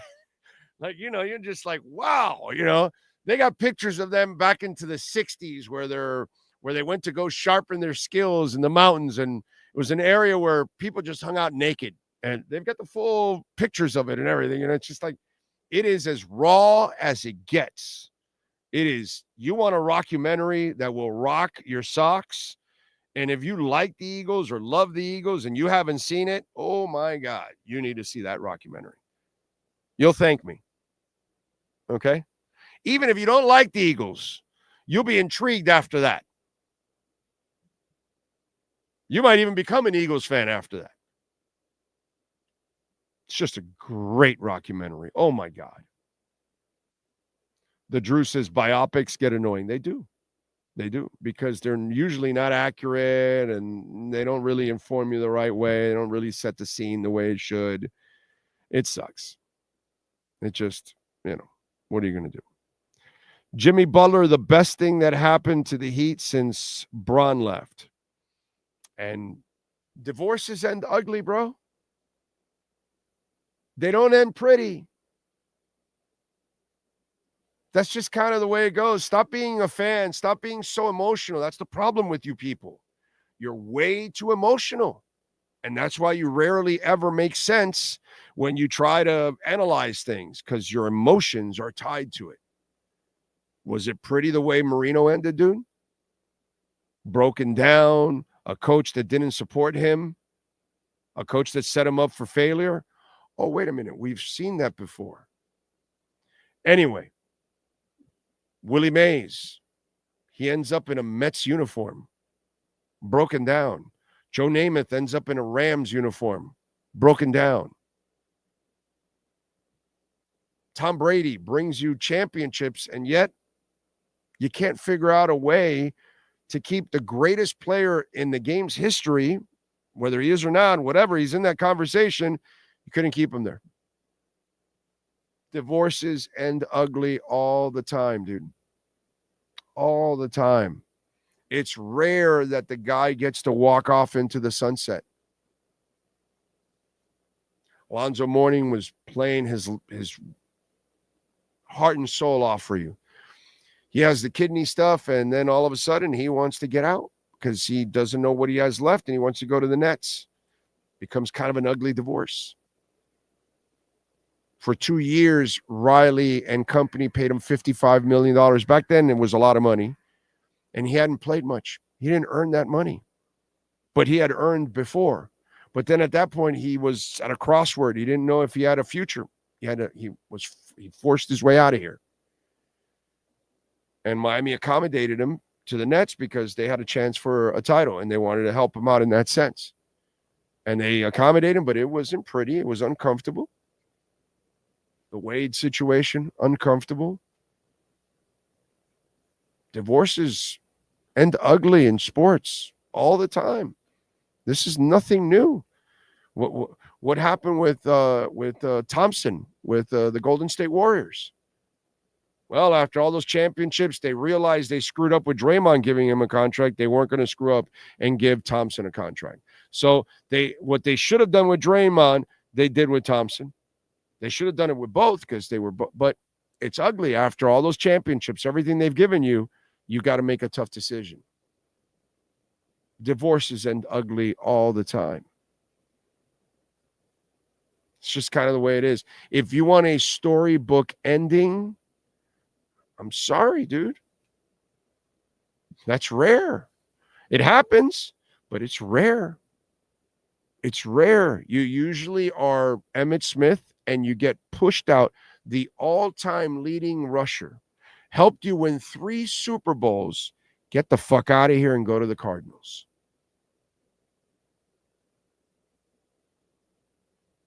It's the way it goes, man. Wayne Gretzky didn't stay in Edmonton. He ended up in the Kings. So get off the emotions. Learn to be a little bit more objective. Okay? Appreciate what's going on. But you also have to understand it's a business. And you got to do what's best for the team. That's why I said 2 years ago, trade them. Because you can get a lot of value in the process. And you part ways, unfortunately, but it's the right moment. Now you've carried the burden for 2 years. Here's the 3rd year, and you no longer can actually produce. And now you can't even get the deal you could have gotten 2 years ago. It's a shame, man. It sucks. But divorces are constantly ugly. And that's just the way it goes. So this whole utopia thing that some of you have that, oh, it needs to end well and put him on a pedestal and he can walk off into the sunset like he's John Elway. It's nice. It's really nice. It's just not reality. John Elway normally doesn't end up walking away in Denver. Unfortunately. You know, that's the reality. Big old little music trivia. What deceased music superstar used to organize pickup basketball games after his recording sessions? Hint, he played basketball, baseball, and football in high school.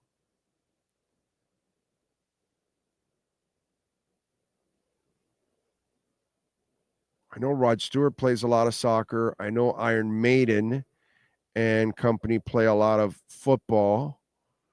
Football.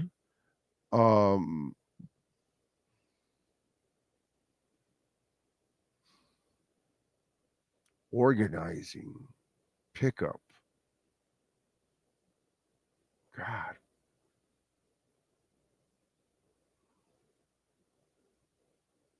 I don't know. I don't know that one. That one, you got me on that one. I'm not sure. I don't even know if I remember hearing about it or anything like that after whenever you do mention it, but I'm not sure. Let's see. What else do we have here?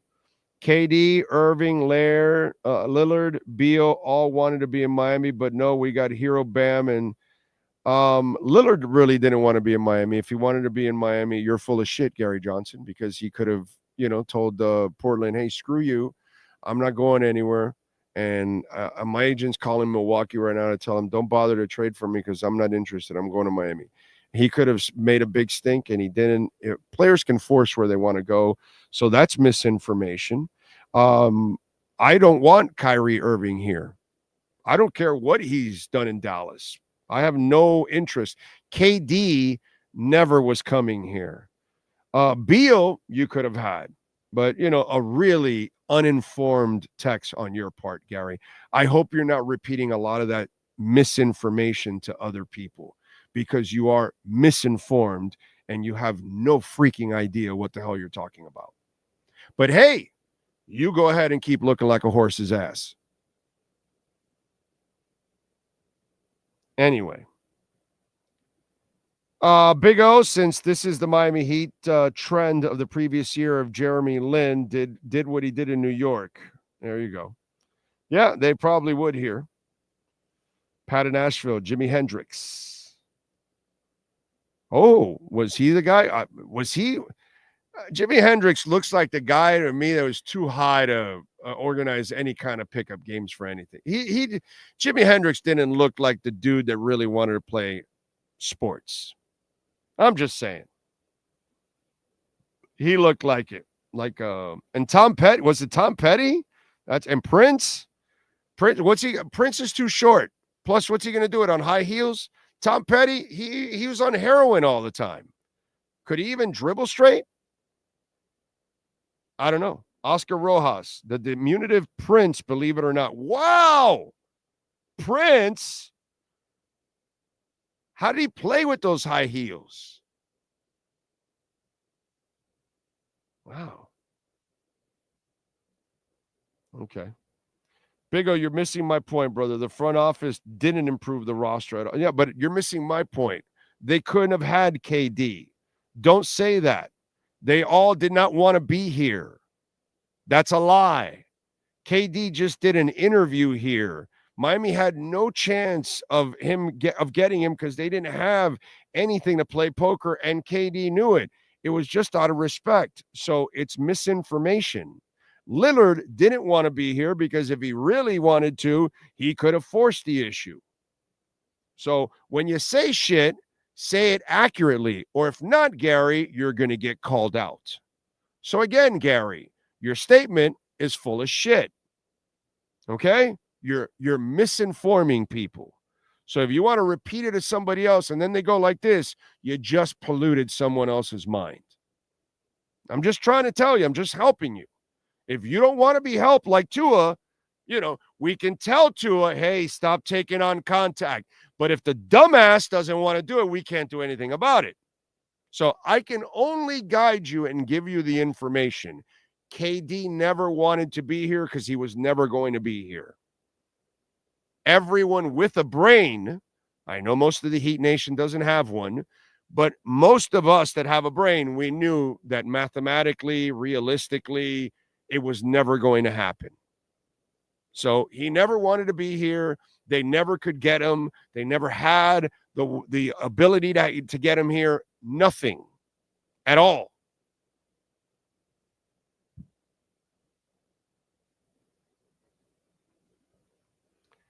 Her every is in LA. Tua is with Miami. My God, y'all stop talking about the past drafts decisions. Life doesn't work like that. Playing team with Jimmy, play-in team without Jimmy anyway. Yeah, probably. Yeah. Angel Reese isn't really upset that she's being sexualized. It's that men are sexualizing her. Well, it doesn't matter. She's pissed that they're sexualizing her. Doesn't matter who does it. Doesn't matter to her. But the bottom line is you're an idiot, any woman in the world, if you dress like that and you don't think you're going to get sexualized. If you're not prepared for that or not expecting it, you're a real stupid human being. And then you're a real stupid human being for demanding people not to do it because all those dudes are just going to double down. They're all pigs anyways, so they're all going to let her have it double now. You all you did was entice them even more to do it because that's who those people are. You think you're going to eliminate those people? No. So to me, I laugh at any woman that reacts like that after dressing like that. That's the part that's absolutely asinine. So that's where it doesn't fly in my eyes. Don't dress like that. And if you do, you got to expect it. Unfortunately, it's a disgusting world we live in. Did you see how many shootings, explosions, and everything that happened on New Year's Day? The world is full of disgusting people. full of it. You're a woman, you dress sexy, you think you're not going to get somebody whistling at you? Come on, dude. You know, that's one thing about our society nowadays. You all are way too sensitive. Way too sensitive. You can't handle criticism. Look at Jimmy Butler's pussy ass. Oh, Pat Riley criticized. Well, bro, you deserve to be criticized. Oh, I'm insulted that I'm not trying hard. Bro, you haven't been trying hard for 2+ years. How full of shit can you be? And now you're going to act like a complete wuss bag. Oh, they insulted me. I thought you were Mr. Tough Guy. I thought you can handle the word. I thought you like people talking about you, good or bad. Whatever. Pat Riley can call your ass out, and he can call anybody's ass out. That's Pat freaking Riley.